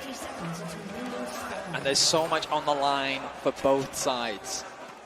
BLG getting some revenge for last year's World Championship as T1 made their way through every single LPL team. T1 looking to raise their 5th trophy. LPL and BLG looking to hoist the Summoners Cup. So much on the line, and a single game will decide it all. A standard line of scrimmage to start off the game. I keep my eyes on pathing up towards the top side. A lane swap possibility seems very real. We were optimistic, we were hopeful for Bin versus Zeus, but it looks like we're going to be denied. Yeah, looks like we are. The ward goes down in defense for T1. Sweeper comes out immediately, though, for BLG as they move in for that lane swap. Now we got to track, are they going to try and soak experience this time around for their level 2s to defend against these dives? Looks like Zeus just immediately going right down, and will head on through that mid lane once again. Owner starting on his wolves right now. Carrier spotting Bin out. Bin was trying to get to the wave to try and soak some of that XP, but couldn't get in range. Zeus has been able to get a little bit of XP out of mid as Knight is just catching that wave, but Faker and Zeus will push forward. It's going to be a split map. Bin goes in with the counter-strike here. Tries to get into range for some of those minions dying. He didn't get any XP. Yeah, look at that. It's that melee right there that was one auto away. He does soak a little bit now, though. I mean, every little bit. We're on pins and needles because of soaking experience and lane swaps. It's every little bit that top laners can get. Note that Zeus grabbed XP in the mid wave and is now making a way towards top. On his path towards bot, preparing for the potential dive, knowing that the split map has come through. Zeus going to take a bit of damage, a lot of damage from Elk, but he's going to tick over to level 2, and he should be fine now on the top side. And they should be able to defend this dive. On was able to soak his level 2 before heading down. There's so much CC with a Rel plus Jax. I think that Elk's already swapping as well. So Bin's going to get level 2 here. Go to farm this experience underneath the tower on there as well. Knight gets the charm onto Faker, has to flash the Justice punch. Faker punching in the opposite direction to get that little bit of an extension on that E. And it might seem weird that he would do that, but it's because he knows that Owner is on the bottom side of the map, and he hasn't showcased on the bot lane dive, meaning that he's in the jungle, and the possibility of him showing up mid is very real. Knight showcasing that respect, doesn't want to give over first blood. He's getting pushed underneath this tower, but his farm is doing just fine as Faker on the Galio continues his pressure in mid. Meanwhile, once they do teleport Bin back to that top side, he should be able to soak up his level 3 as Zeus already pushed the wave. Zeus is going to get the first move, but Faker under attack. Has no flash, Justice punch gets hit, there's the charm as well, and Faker might fall first in the finals of the finals. Knight gets the kill, BLG find first blood. The Jarvan Ari strikes first blood here into, wait a second. Elk has flash, has cleanse. Carrier looking for that flank position. Onto it to use the shadowing striking. Knight goes down and Elk flashes. You can see Carrier trying to bait the early flash. They're on just able to escape to the relative safety of the other side of that wall. Another game, another BLG first blood. Finding it onto Faker, crucial especially given that Knight did have to expend his flash earlier, but a good response from T1 as they lay in wait in the bot brush, ready to try and trap Elk. They couldn't convert it into a kill, but they do get his summoner spawn. Look at this bot wave. It is very awkward, slowly pushing towards the bot lane of T1. They're going to require Jun to shadow in the lane to help them get that push out. Exactly, he has to come all the way down here because Keria and Guma are doing such a good job just holding it. Meanwhile, topside, easy trading up there. The Jax into Gragas matchup is so much denial there for the Gragas. The phase rush for Zeus, easily able to hold them off. But here comes Shun, as you mentioned, came to shadow, make sure that they can move up to the wave. Going in, looking for the damage onto Zeus there. Relatively even top lane after obviously the first few levels were spent on opposite sides of the map. Very tiny gold lead for BLG. Faker again with a good Justice Punch to dodge away from the charm in mid. Shun hovering around. Yeah, it really cost Faker last time. Giving up that first blood, no flash on Faker. Pretty good movement so far from Shun, doing so much for his lanes, you know? Going towards Knight to make sure they can get their first blood, going towards bottom lane, make sure their wave is in a good state. So you have to do on the Jarvan, right? It is a very gank-orientated jungler. It does cost him in CS though, so this is something you're going to have to keep track of. Just remember that Shun did a lot for his lanes. Now he's going to try and catch back up though and see if he can full clear the rest of his jungle. And, you know, you can sit there and go, oh, it's a shame that T1 didn't get that kill in the bot lane 2v2, but they still benefited massively. You look at the AD carry difference, and because of the farm that was denied from Elk and the wave that Gumayusi was able to catch, he finds himself with about a 200 gold lead, and now he paths back up towards top. T1 have done this consistently, ready for the grub spawn. Faker ticking over to level 6 very soon. Nice trade onto Keria. It's going to make this contest of the grubs very difficult for T1, but Ona has found an angle onto Bin. And has the flash here. Ona dash forward with that audacious charge. Hits him with the Wind Becomes Lightning. There is the counter strike out from Bin. Ona happy enough to eat that. You can see the TP coming in from Zeus as well as T1 are bringing more members up towards the top side. Faker has the hero's entrance to come in from mid. On looks for the engage. The flash away is T1 disengaged for the moment. Ona jumping back in. There's the hero's entrance. Keria gets the slam into the wall as on. Almost falls. He gets punched by Faker. And now Bin and Shun have to escape. But Zeus does not want to let them get away. The explosive cast knocks them back in the end. T1 will win the fight. In a series that has been so focused on grubs, in the game number 5, all 10 players show up, and it is T1 who get Owner's Poppy Slam into the wall on. They get the kill, they get the grubs, and they immediately get turret plate money. T1, even though they conceded first blood, they set up for the grubs extremely well, and BLG got caught off guard. You feel that, Vedius? That is a wave of T1 fans. We look back at the replay. Ona walking into darkness, but he knows he has the support on.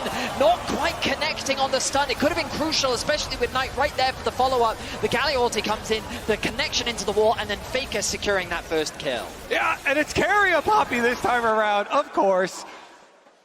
He's the one who got it, and the grub secured. T1 with the early game lead secured. The reason we're so focused on that is because you can balloon these gold leads so quickly, but Faker under attack! Does have the flash, will punch forward. Justice Punch coming out on, misses the crash down. The charm connects though, and the chase continues as Shun dives forward. Faker save the flash, and in the end will use it to dash out of Shun's engage. I can't believe in a 4 versus 1 he's still able to get out. The charm doesn't quite connect. Knight though very healthy, able to get the push, means that BLG should be able to secure the first dragon of the game. They haven't actually set their sights on it. No TP available for Faker. I am a little bit surprised. The bot push is going to come through for Gumayusi, who has sticked over to level 6. BLG right now, resets come through. Elk making his way back towards bot now. More turret plate money, more demolished procs, Void grub passive. See just the pressure that Faker's absorbing in the mid lane. T1 now using that to garner a 1.7k gold lead. Gumayushi's been picking up plate after plate. Ona now looking towards this bot side. Elk yet to hit the level 6, still half a level of XP away. Elk has to run, supercharges his way back in the lane. I mean, the Xayah is just so far ahead here. 2 levels for Guma over him, not to mention all the extra gold, the biggest gold lead holder on the team. So much to know. Keria goes in, and down goes on. Keria turns sends him off. And the question is, will Elk stay around? Because he's still not at that level 6. I mean, a masterful performance from Keria in the top lane grub fight, along with this play in bot. He is just finding those angles for Poppy to connect into the wall. T1 find another kill, extend their gold lead to 2K, and they'll secure the first dragon of the game. And it is a very tall task here for BLG to get Elk back into this game. Xayah is so weak early on and being denied so much early into this game. It's going to be very hard for BLG to get their dive comp really online and get him scaling up into being a threat. Very far in the future, you're going to have to look before Elk is really a danger. Knight felt the pressure of this position last year on JDG in the semifinals. It was T1 that denied JDG the Golden Road.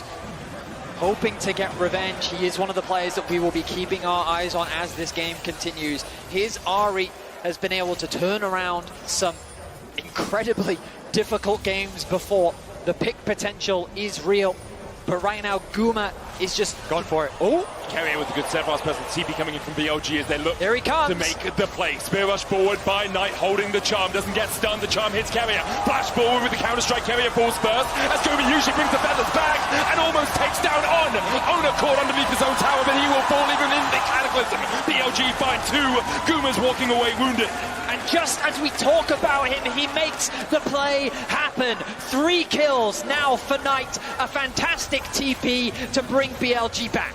Speak his name and you will invoke the magic of Knight's Ahri. That just fully funded Malignance and the shoes upgrade. Lucidity acquired. That ultimate cooldown now for Knight will be so low. T1 though, looking back at the grubs, they want to get at least 4 for their Void Might spawn.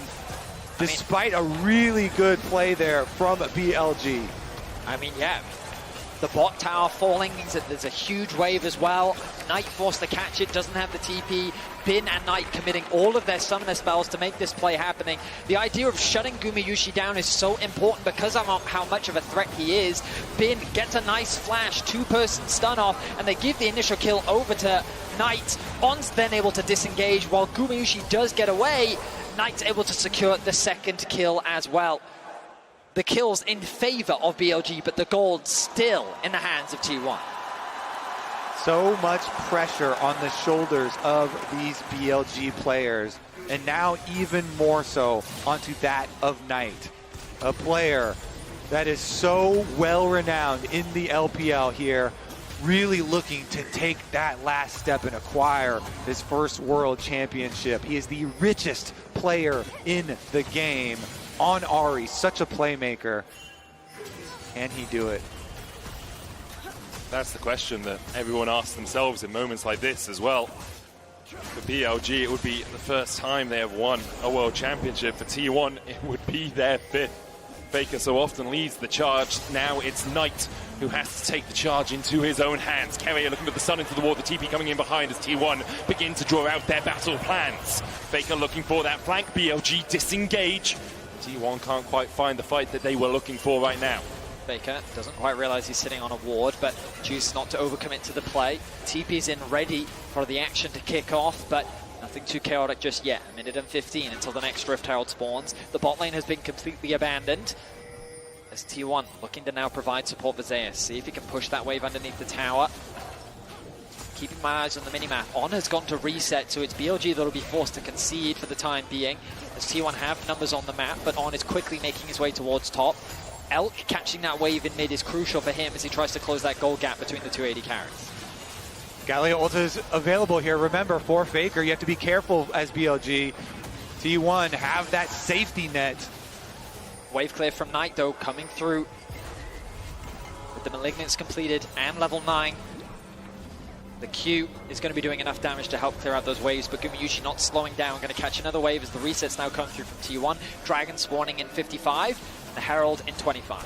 And again, the reason we're focusing so much on Knight, him getting all of this gold, is because Elk has been put so far behind in this game. It's going to be a while before there is another really big carry threat on the BLG side, and so Knight is their big threat of getting kills. Bin, of course, on the sideline is going to look to farm up and scale up some more money on the Jacks, but that as well might take a while. And typically Xayah is a difficult AD carry to kill.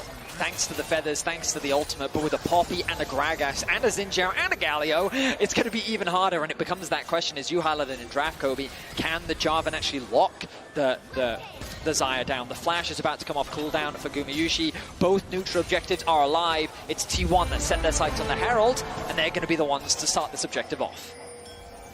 Now they will begin it. They have the vision control around there as well. You can see Knight pushing in the bottom side, does have the TP. He's also the only gold lead on his team right now. A few more seconds until Knight's TP is available. It looks like that they are just going to concede it as the bot side of the map becomes BLG's priority. Tier 1 going to be happy to secure the Herald and the top Tier 1 as well. No one could really gain purchase on the mid wave as it's just cleared out by Elk and Zeus. But Tier 1 do have a tempo advantage here, and they're looking to keep the pressure on top side. Top side objectives have been turned so quickly into tower gold during this series. They're looking to do it again. Knight's still working his way through that bot side. Tier 1 will now take it, then TPs to try and save the Tier 2 in the top side. Rift Herald was not put down by T1. They just disengage as soon as they see that teleport used, that investment from BLG. They'll happily take it. Zeus is catching the wave in the bottom lane, so T1 not losing any gold on the map either. Yeah, BLG feeling like they need to invest Knight's teleport to deny that big influx of gold from one of those side lane secondary turrets to try and stop that snowball that has been so prevalent. Allows them to push right back out here for Bin, as well as Elk taking care of the wave in mid too. Some critical income for them. One of the things we were very excited about coming into this game was Bin versus Zeus, but Tier 1 have actually put Gumayusi versus Zeus for the vast majority of this game. And remember that given that Elk has been so far behind, he's been either playing into the Galio or he's been playing into the Gragas. And Zeus has quietly built up a very healthy lead for himself. Just a few moments ago, he was about 1k gold ahead. Now that he's back out onto the map, he's spent that gold. And Bin yet to actually complete his first item. Let's see if this back will secure it for him. And there it is. So now the Trinity Force finished for Bin. He's going to feel a lot more confident as we get closer to these mid-game fights. Still about 1,000 gold lead for T1. A Drake apiece, Hex Tech to T1, Infernal to BLG. The Grub's advantage as well with that Rift Herald in pocket means that T1 do have the pressure advantage on the map. If they want to push in like this, they'll take a Tier 2 in the top side. With 3 towers to 1 in their favor. Yeah, I think BLG here, just keep Elk in mid lane here where it's nice and safe with your outer tower still up. Farm up with the static shiv on the Kai'Sa. Keep on farming till he can at least get his second item here. And then they can try and look to actually contest. Little cheeky steal away attempt here on the blue. Should be good. You can feel the tension. 3-2 in kills. 2k the gold lead for Tier 1 after securing that top Tier 2. The fact that Elk still finds himself very far behind is definitely a point of concern, but in terms of XP, he's been able to accelerate, actually get ahead of Guma, because T1 have been playing so much around their AD carry to put pressure on the map. Base is going to be interrupted there by Keria, but BLG quite happy to play this game slowly for now. They're not in any real risk. The Baron is still 2.5 minutes away. What's crucial is that they get items on Elk and that he can have impact in these later fights. Put pretty drastically behind in the early game. So the gold, it fluctuates between about 1.5 to 2k between the two teams, which BLG will be happy enough with considering how the early game went. Faker lying in wait here to see if Knight oversteps. Knight just wants to push out the wave and then get himself back to base. Bin pulling the wave across a little bit here, but with the Counter-Strike he will just start to push this one towards T1 again with 2 minutes on the Baron and 2 minutes on the Cloud Drake. Expectation is everything will calm down over these next 2 minutes until we start to see that vision play begin to be established for the neutral objectives. Yeah, BLG doing their best to clear out the deep vision that was left behind by T1. Whenever you're retaking the opposite side of the map, you have to be so careful clearing out those wards. So they are good at getting off these very quick flank plays. Herald used for that prio mid. Charge won't be enough to take the whole tower, just a nice little chunk there, soften it up. Bin does have a tower in that top lane that he can start to pressure towards. You can see Zeus working his way up towards that, but I think Bin with enough time should be able to just chunk that tower down. It will be BLG's second of the game. Zeus there to respond. Shen pathing towards top as well. the pressure perhaps towards them, but it's this game of this ebb and flow where Faker pushes out bot, he then goes into the fog of war, Knight has to answer, so BLG realize, well, we can't force a play because Faker's always going to be able to respond first. Knight answers the bottom side, then TP's back in, so now BLG have the impetus to put a bit of pressure back down onto the map. I mean, Faker recognized the TP came out of mid, immediately pings back towards bot, wants to push out another wave, says someone has to come and catch this. It's Bin that's going to be forced to go back to base to head towards bot because he's the one that has his TP available. They're going to send Knight now over to the top side of the map, but the problem is you've now got your TP-less mid laner on the top side with Dragon spawning in 30 seconds. Yep. So with the push they've been able to get on bot, Faker gets a quick base off and he's already back out onto the map. T1 are going to have set up for this Dragon, and I feel like BLG's just going to force to concede it. Yeah, BLG, they need to open up the map more so they can start to make use of some split pushing and some Kai'Sa ultimate follow-ups. And so they do have everybody hovering on top side. They were thinking about trying to finish off that outer tower. They don't want to overextend too early for it, though. I think that they should commit to it, though. T1's obvious play next should be towards the Dragon. They've set up good vision towards it, and Knight knows that he doesn't have TP and he's on the top side of the map. They will spot out Faker as Bin and Zeus go back and forth on trades, but you're seeing how effective this Gragas is. Cosmic Drive Fimbulwinter is doing a lot of work here. They get the knockback as well. Carrier with the steadfast presence position is here to try and help out his top laner. That Fimbulwinter Cosmic Drive combination is causing a lot of headache for Bin.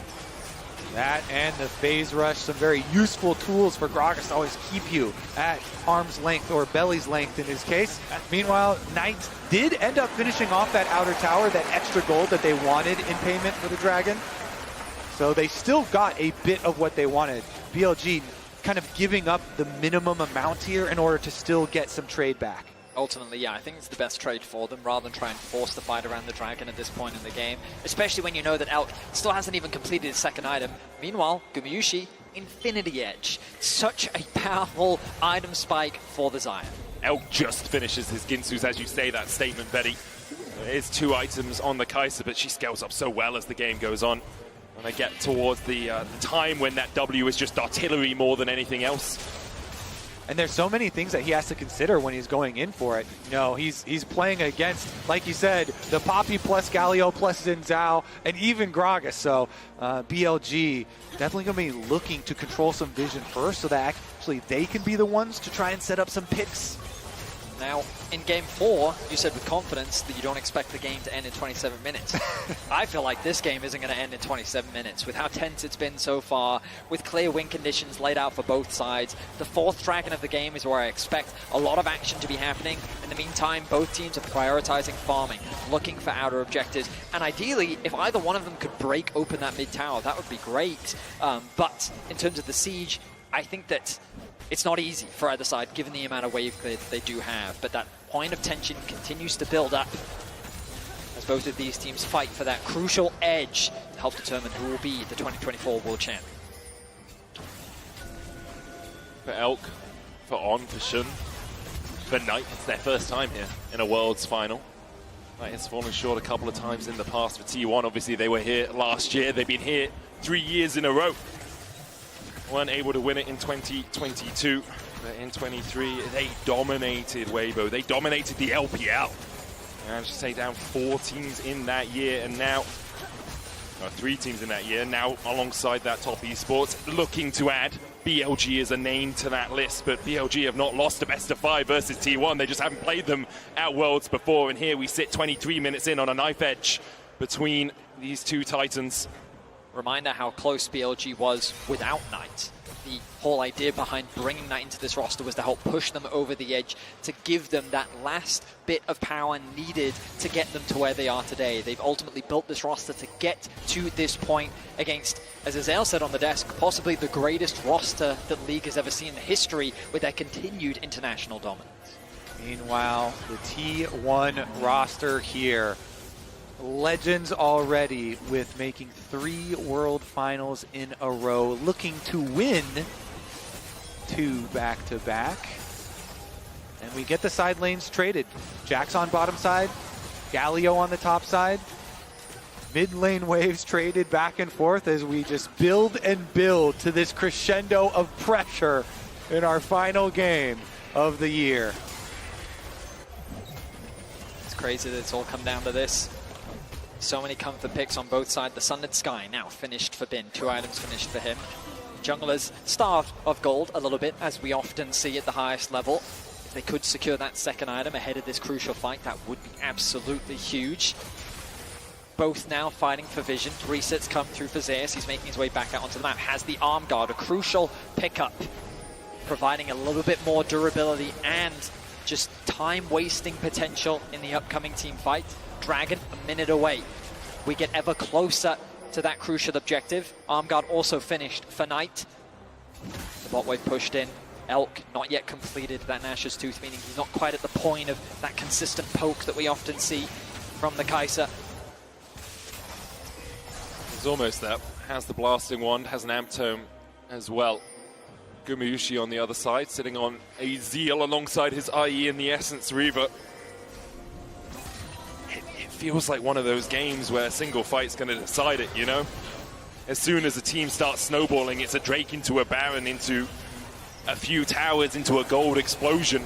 And I think that's why we see both teams so tentative about making that play.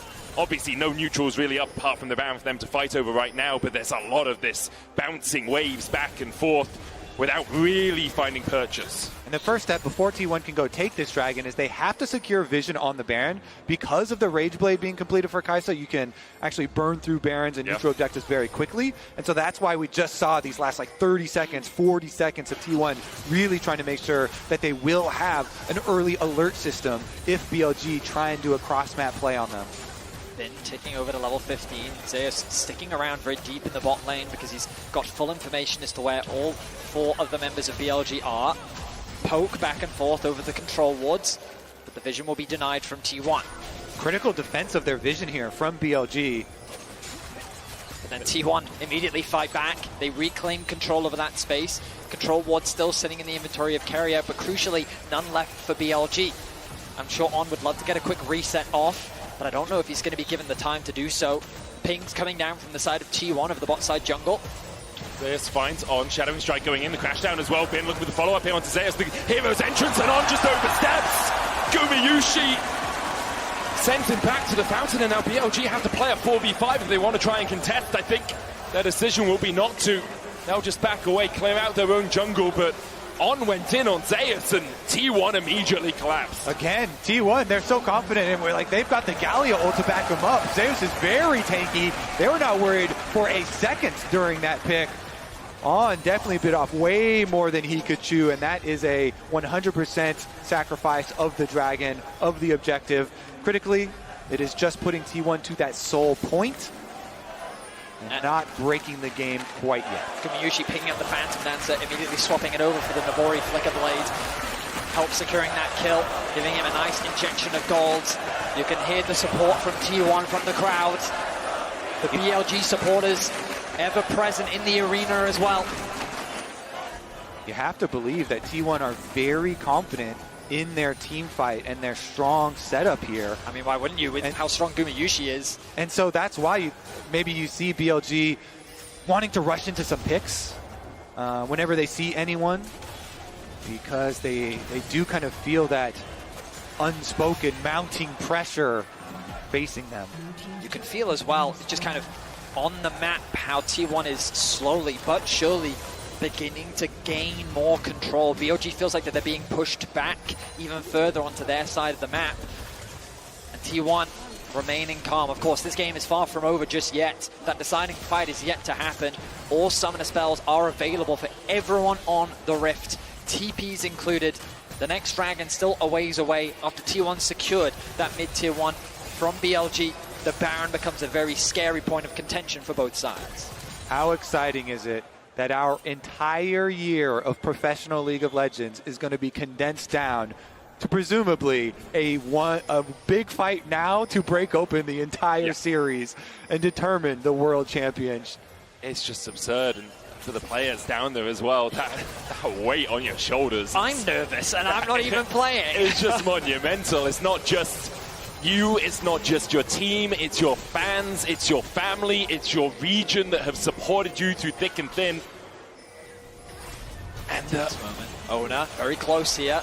pressure on you, shadowing strike going wide. Shun tries to dash across the wall, but immediately he's locked up, goes in with the Cataclysm. Gumayushi pops the Feather Storm. Owner looking to re-engage onto Shun down to half HP. Ben gets onto the back line. Gumayushi cleanses away, but Ben has already put him in the dirt. Kevin is next up.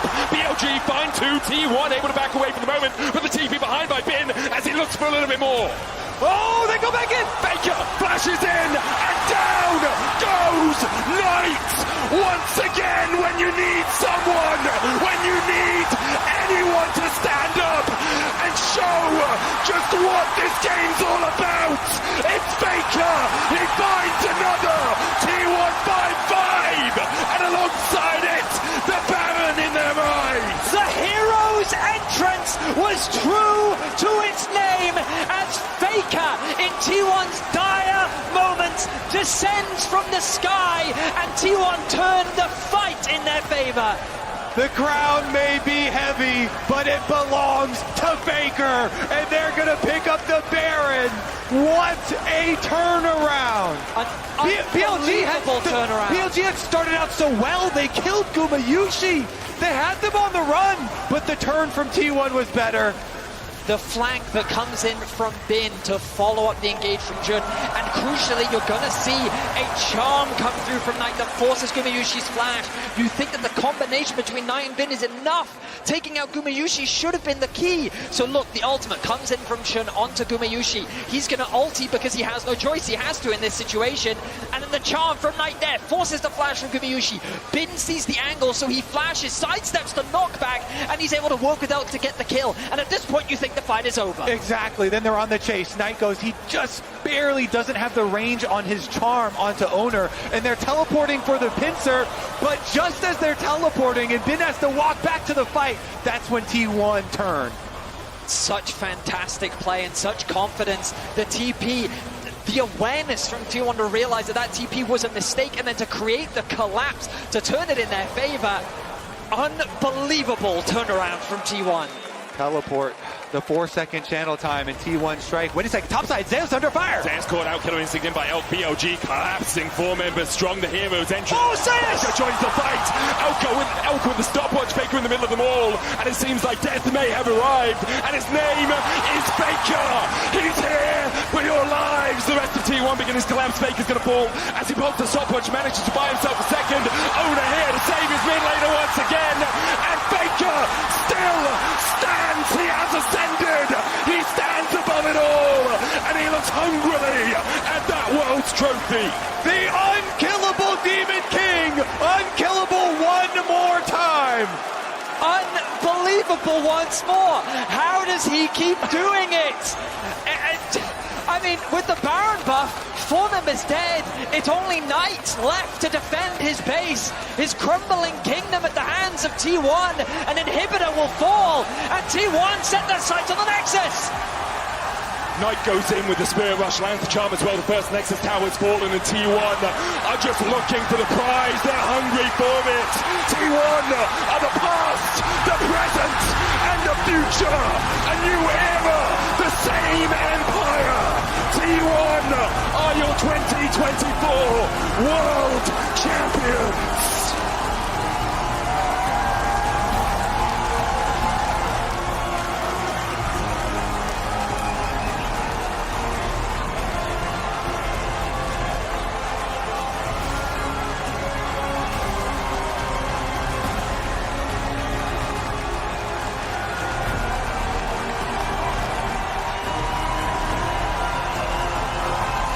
Three World Finals in a row for this roster. 2 of them victories, Vedius. Crazy accomplishments from this entire T1 roster. And just the way that that game ended, for Faker to make the plays that he did. He is the GOAT for a reason. And this will be his 5th World Championship title. We are witnessing such a legendary resurgence from T1. A new era for T1 and an incredible performance.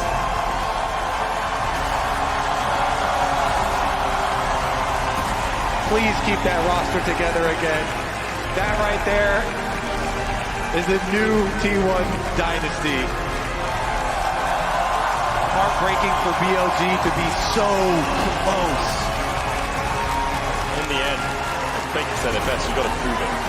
That's where you play. When you face T1, when you face the best in the world, the defending champs, you've got to prove it.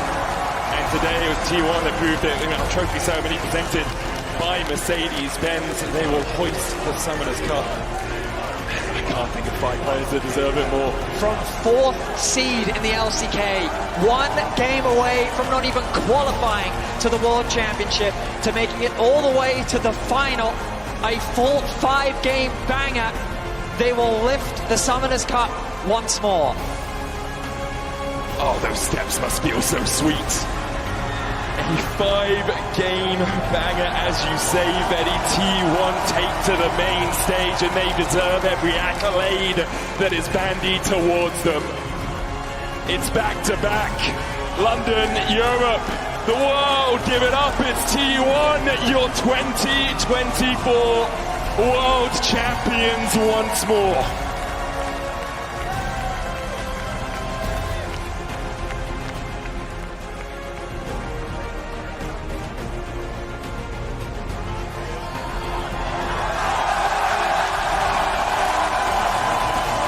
Baker said, "This one's for you."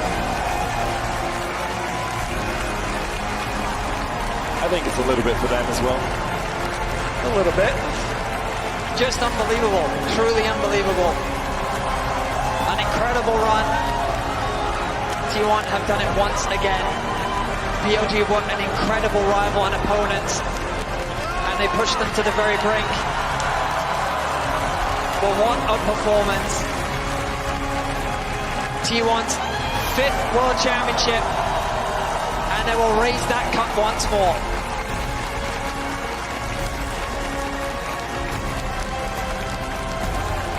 Zeus owner, Faker, Gumayushi, Keria. Remember the names, legends, all of them.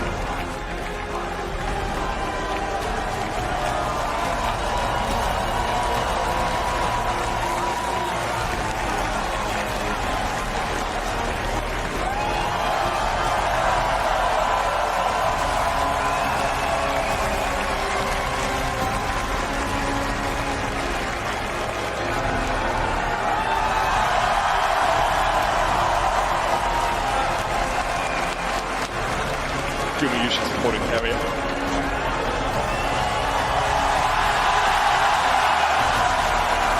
He transcends league, he transcends esports. Faker is one of a kind, to say the least, as he raises that trophy for the 5th time. The team around him obviously deserve all the praise as well, but I mean, I think it's fair to say the greatest roster in League of Legends history. Yeah. 3 back-to-back World Finals appearances, won 2 out of the 3, and the one that they didn't win, it was a full 5 games. It's truly incredible what this roster has accomplished. Largely built through the academy system of T1 with the addition of Keria. Phenomenal stuff. incredible stuff from them through all of Worlds. Let's take a look back at T1.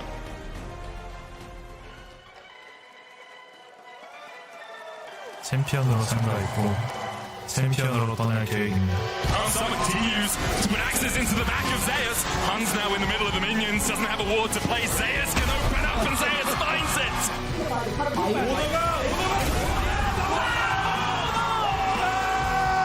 D1 may have limped through summer, but this is Worlds, and they are here to stay. T1 again managed to find a favorable fight, but Faker's not done! Faker! He gets the double! That was insane footwork from the Rakan! T1 refused to lose a best of 5 to the LPL, and they move on to the semifinals. 수비 선수 미래를 원한다면 증명하세요. Under Faker the knock-up, and he's dead, and it's Gumayushi taking matters into his own hands. The spears go wide and the poppy goes down. And Gen G for the last 2 years have been the kings of Korea, but we know the world is T1's home ground. The reigning world champions will return to defend their title. Idol versus BLG now. Ladies and gentlemen and everyone else, it is our divine privilege to bring you the world's finals. It's just a bloody brilliant re-engage, isn't it, from T1? And Faker is not of this earth. He finds the engage. He finds everything T1 were looking for. T1 are the past, the present, and the future. A new era, the same empire.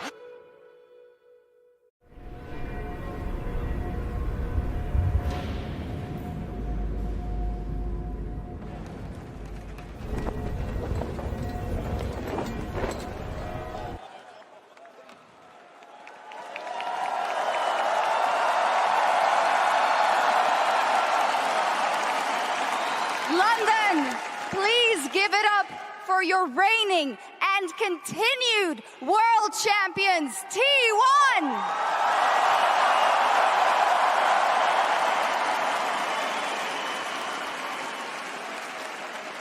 We have Ji-sun here with us to help with the translations as we continue on. And also a quick note, Zeus will be joining us very, very shortly, but we do have Chris Greeley here to celebrate T1 as well, the global head of LoL Esports.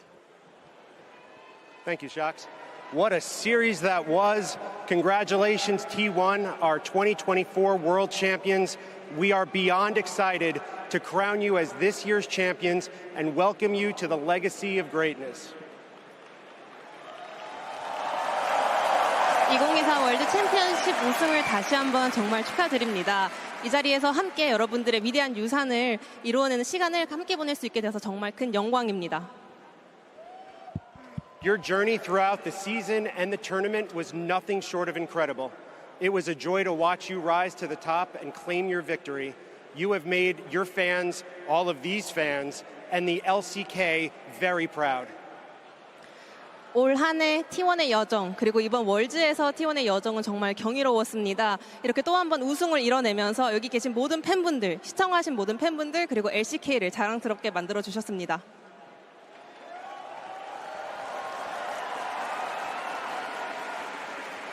To celebrate this outstanding achievement, you will each be awarded one of these beautiful championship rings, handcrafted and presented courtesy of Mercedes-Benz.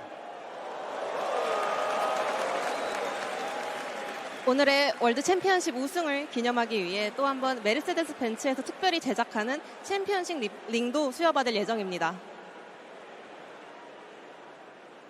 I also want to take a moment to thank the City of London for being such gracious hosts to us. Yeah, that's right. Your hospitality has made this event unforgettable.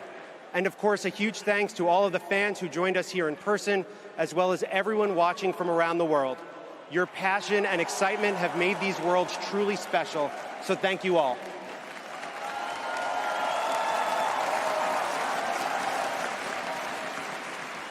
I'd like to invite Riot Games co-founders Mark Merrill and Brandon Beck, League of Legends executive producer Paul Beleza, and Riot Games CEO Dylan Jahada to share their congratulations as well.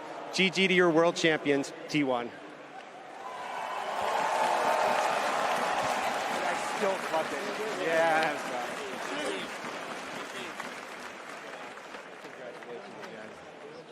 Oh. Congratulations. Congratulations. Thank you. Congratulations. Congratulations. Congratulations. Congratulations.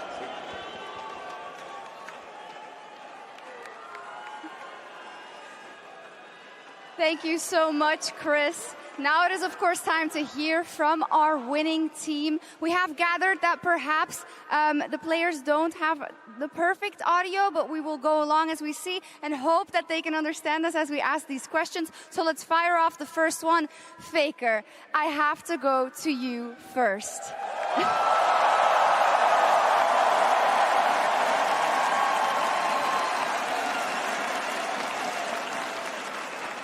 In 2013, you won your very first world's title. We are now more than a decade later. How do you reflect on the journey that you have made over those years and that you can celebrate your 5th world's title in League of Legends? 페이커 선수는 2013년도에 첫 월드 우승을 기록하셨는데요. 이렇게 10년의 세월이 지난 뒤에 다시 한번 월드를 우승하시면서 5번째 챔피언십을 얻어가게 됩니다. 지난 10년간의 본인의 여정을 되돌아보시면서 어떤 길을 걸어오셨다고 생각하시는지 이번 5번째 우승은 어떻게 기념하고 싶으신가요?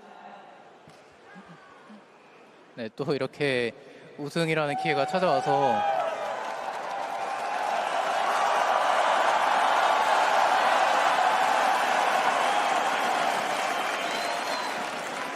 네, 우승을 할 수 있게 돼서 정말 너무 기쁘고 또 여러분들 앞에서 이렇게 우승할 수 있어서 너무 좋고요.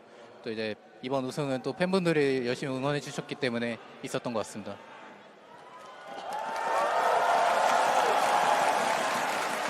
I am very happy to be able to lift up the trophy in front of you guys, and this 5th title was possible thanks to all the support from my fans.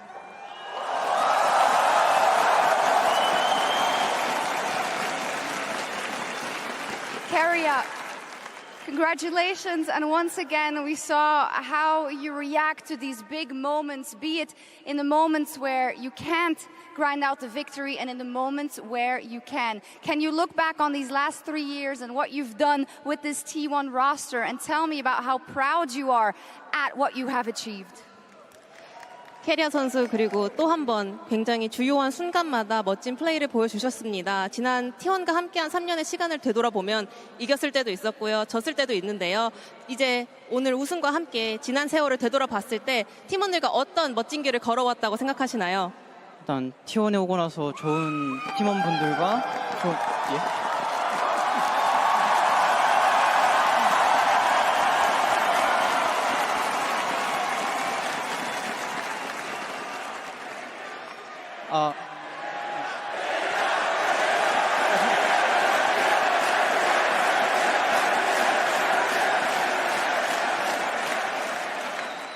일단 땡큐 하고요. 그리고 일단 T1에 오고 나서 이제 많은 선수들 분들과 많은 이제 좋은 사람들이랑 계속 함께 하면서 많이 인간적으로도 그렇고 게임적으로도 그렇고 많이 배워가지고 이렇게 그 시간 동안 많이 배워서 이렇게 2연속으로 우승할 수 있었던 것 같아서 이제 너무 감사한 것 같습니다.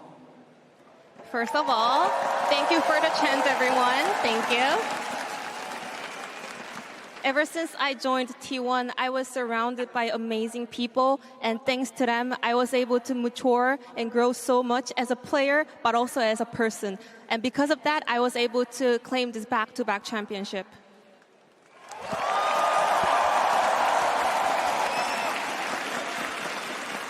As a follow-up to Keria, in 2022, you said you wanted to win. In 2023, you said you really wanted to meet New Jeans. What was the motivation in 2024? 이제 22년도 결승에 진출하시고는 정말 우승하고 싶었다라고 하셨고 23년도 결승을 진출하고서는 뉴진스를 정말 만나고 싶었다라고 하셨는데 올해 결승은 어떤 게 가장 기대되셨나요? 일단 이번 결승은 좀 준비하는 과정에서 되게 후회 없고 열심히 했다고 자부해가지고 이제 지든 이기든 받아들일 수 있을 거라고 생각했던 것 같고, 네, 지든 이기든 받아들일 수 있을 거라 생각했고 이제 그래서 이겨서 너무 기쁨의 눈물을 흘렸던 것 같습니다.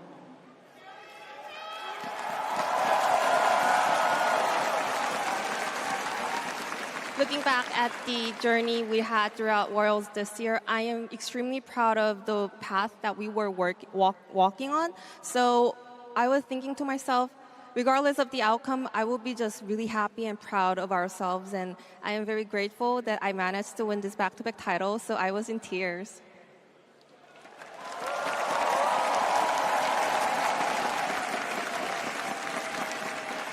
Koma, my sincere congratulations to you for yet another Worlds title. You who were there in the first iteration of the back-to-back championships way back in 2015 and 2016. How do you look back on this run with the team after you came back to coach T1 after 7 years? 꼬마 감독님도 정말 축하드립니다. 이 팀이 15년도, 16년도 연속 우승이라는 첫 대기록을 썼을 때도 팀과 함께 계셨는데요. 이번에 또 한 번의 연속 우승이라는 대기록을 썼을 때도 7년 만에 팀에 돌아와서 팀을 지도하고 계셨습니다. 어떤 의미를 갖고 있을까요? 그 7년이라는 시간을 이제 날짜로 조금 해보니까 정말 긴 시간이었더라고요. 정말 그동안 이제 우여곡절도 되게 많았었는데, 이렇게 다시 T1으로 돌아오고 너무나 좋은 선수들과 너무 이제 스태프들, 진짜 항상 뒤에서 아낌없이 지원해주는 뭐 프론트 분들 이런 분들을 다 만난 게 그냥 너무 운이 좋은 사람이라고 좀 생각하고 있어요. 그리고 마지막까지 항상 또 응원해주신 팬분들에게도 너무 감사드립니다. 그냥 감사한 마음밖에 없는 것 같습니다. 감사합니다. I converted 7 years to days, and yes, it is a very long time. And yeah, I was very amazed that after such a long time, I had a lot of ups and downs, but I found my home back in T1, and I was able to find another huge success. I think it's because of the great players and talented players that we have, but also the staff members who supports us as much as possible. And thanks to them, I was able to, and the team was able to accomplish this greatness all together. So all I can say is thank you. I am very beyond grateful right now. And I also have good news. I have heard that Zeus is able to join us right now. So if you please give him a warm welcome to the stage.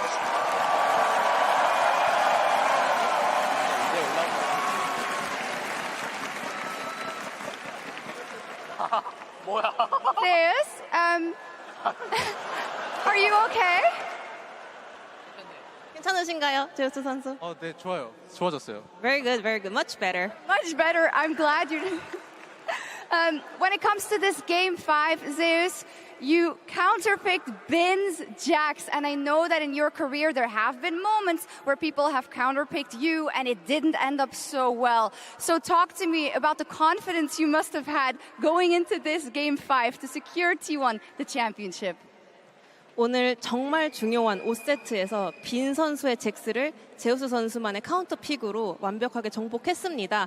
사실은 굉장히 중요한 순간마다 제우스 선수도 카운터 픽 당한 경우도 굉장히 많았는데요. 오늘 5세트 임하시면서는 어떤 자신감으로 경기 들어가셨나요? She's helping out. 일단 빈 선수가 잭스를 워낙 잘해서 견제를 많이 되기도 했지만 제가 그라가스를 하면은 제가 더 잘할 수 있고 그리고 충분히 카운터 칠 수 있다고 생각해서 자신 있게 뽑았던 것 같고요. 그리고 네 그런 것 같습니다.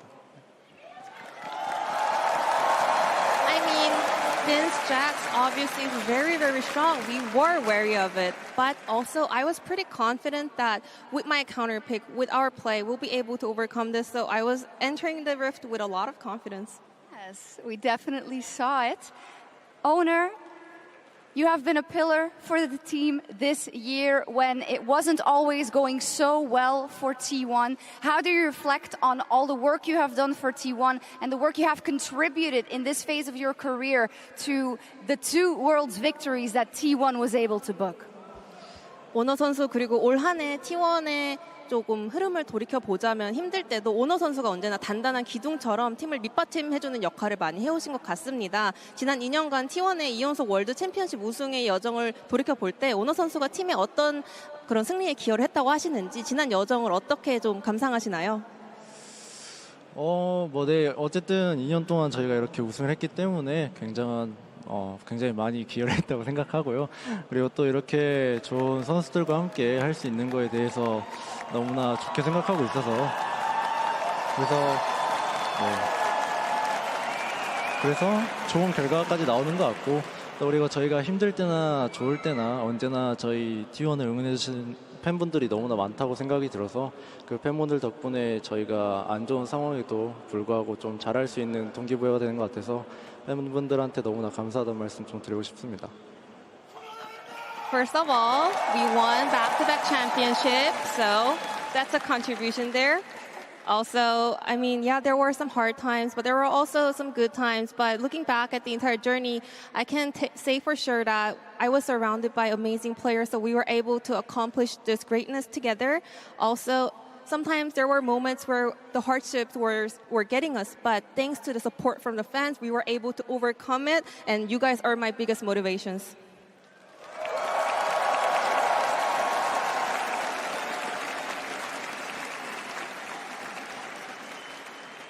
Tom, I would also like to ask you about this huge achievement and what you want to say about your group of players that have worked through, as we heard, these hardships and came out on top once again.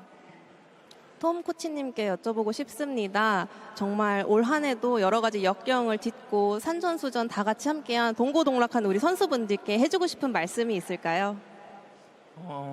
저희가 올해도 작년과 비슷하게 힘들었던 순간들이 많았다고 생각하는데 특히 서머에 되게 힘들었던 시절에 캐리아 선수가 형 플레이오프만 가자, 또 플레이오프 가니까 형 경주만 가자, 경주 가니까 뭐 결승 가자, 그렇게 계속 목표를 수정을 해 나가면서 저희가 좀 높은 곳을 바라봤기 때문에 이렇게 좋은 결실을 맺었다고 생각합니다. I feel like it was pretty similar to last year. We were going through a lot of thick and thins, but especially this summer was very rough for T1. And then one day, Carrie came and talked to me. Well, let's just make it to the playoffs and we'll see. And then we made it to the playoffs and he was like, let's just make it to the road show, you know, let's just go to Gyeongju, the host city of LCK finals. And then we made it to the road show and then he was like, let's just make it to the finals. We kept on adjusting our goals and somehow we were able to make it up so far up here and we accomplished it. Amazing.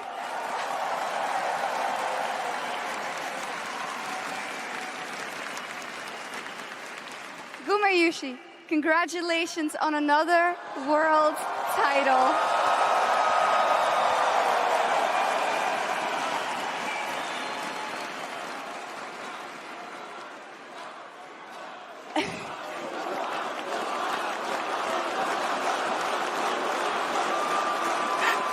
Now, Guma, Ruler, Uzi, Bang, Deft, all names that have so much meaning in our scene that I think you should be named in the same sentence as. Where do you see yourself amongst these heroes of the role you play with what you have achieved?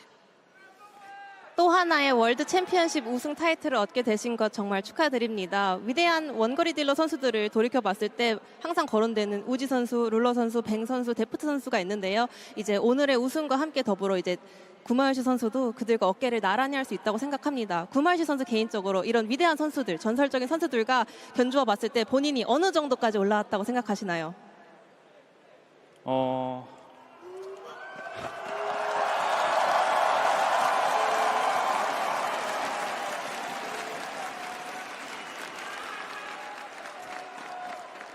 일단은 작년에 이어서 하나님께 감사와 영광 먼저 돌리고요.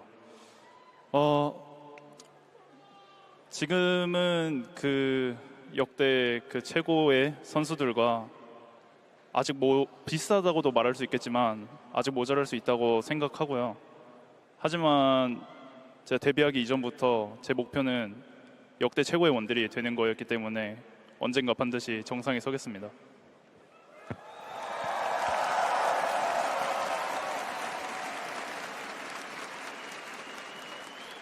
First of all, just like I said last year, I want to thank God, thank to my God that I was able to accomplish this great result one more time. Also, adding on to the question, yeah, I can say that I am now on the similar level compared to those legendary 80 carries, but also I can say that I still have a long way to go. But just looking back at the days when I was dreaming about debuting a pro scene, my one and only goal was becoming the goated 80 carries, so I'm going to keep on going.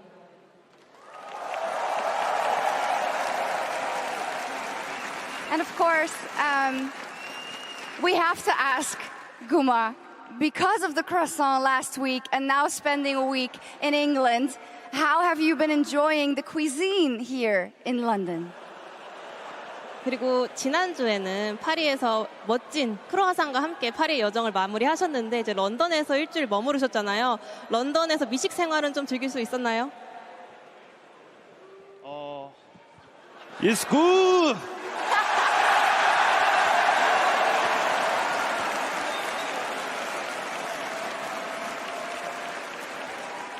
Do you need to translate that? I don't think so.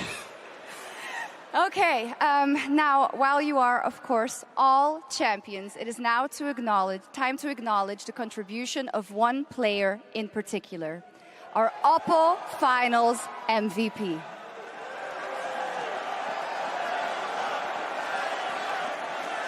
To present the award, please welcome Lord to the stage.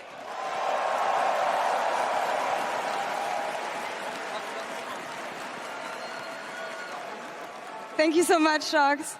송이 축하드립니다. Congratulations on winning Worlds yet again, and congratulations on an amazing season from you. London, once again for T1, please.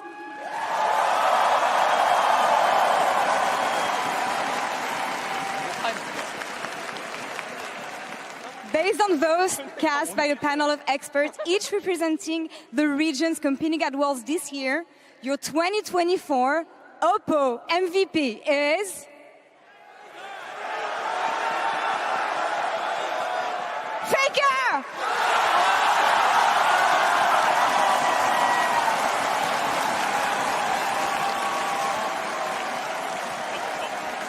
왜 이렇게 멋있게 생겼냐?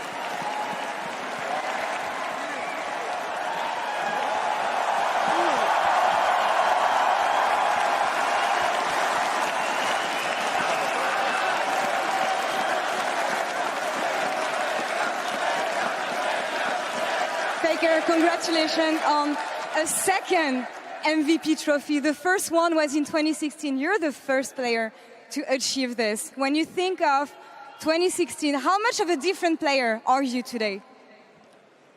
다시 한번 이렇게 결승전 MVP에 선정되신 것 축하드립니다. 16년도 이후로 두 번째인데요. 또 이렇게 두 번째 FMVP 수상하는 선수는 페이커 선수가 처음입니다. 16년도에 본인을 돌이켜 봤을 때 선수로서 얼마나 달라지셨다고 생각하시나요? 네.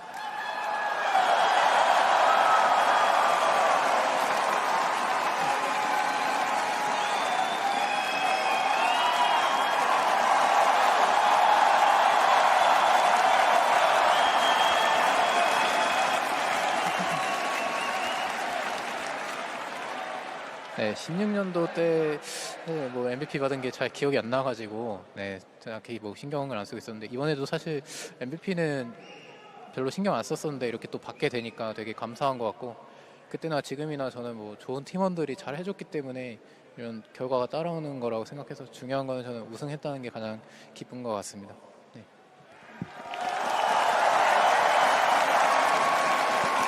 I actually could not remember that I won FMVP back in 2016. It was very vague in my memory, but same for today because I was not paying too much attention about, winning the finals MVP. What matters to me the most is just winning the finals, and I'm very happy. Well, comparing the 2016 myself and me right now, I don't see a big difference because still I am surrounded by a wonderful teammate, and I was able to accomplish this great result all together with my team, and that is exactly the same back then.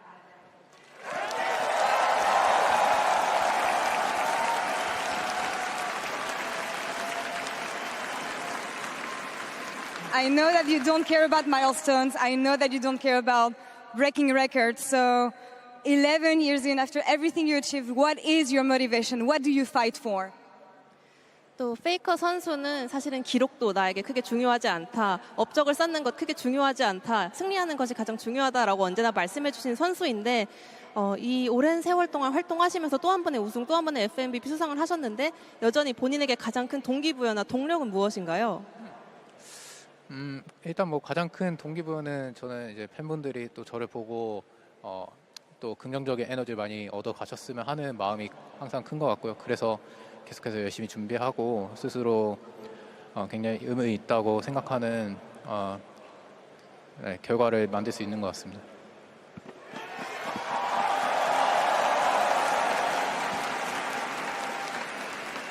My biggest motivation is my fans because I believe spreading positive energy and influence to my fans is the most important thing to me, and it means a lot to kind of realize that you guys are actually getting a great influence from me. So that's my always biggest goal.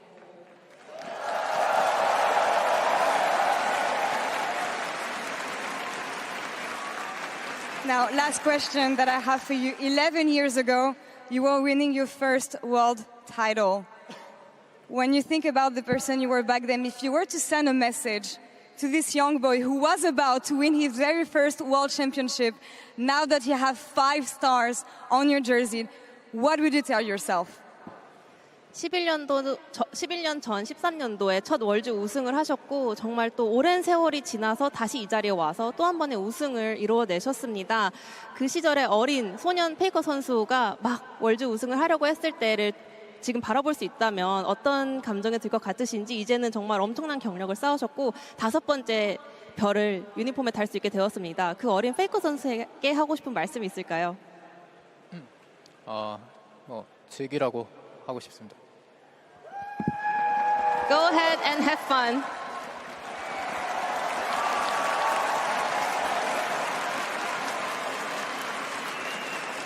Congratulations yet again, Faker. Congratulations to T1 London. One more time, please.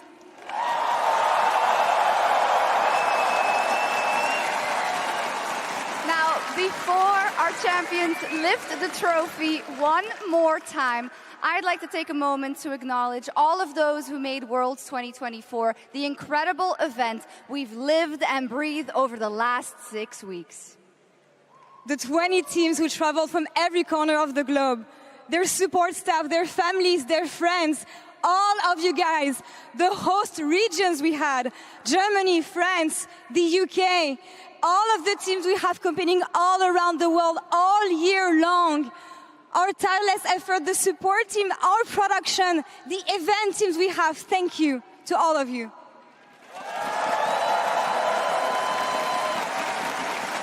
And of course, last but most importantly, the millions of League of Legends players and fans around the world whose love, dedication, and passion for this game has built this community over the past 15 years. Thank you so much from all of us. GG, well played.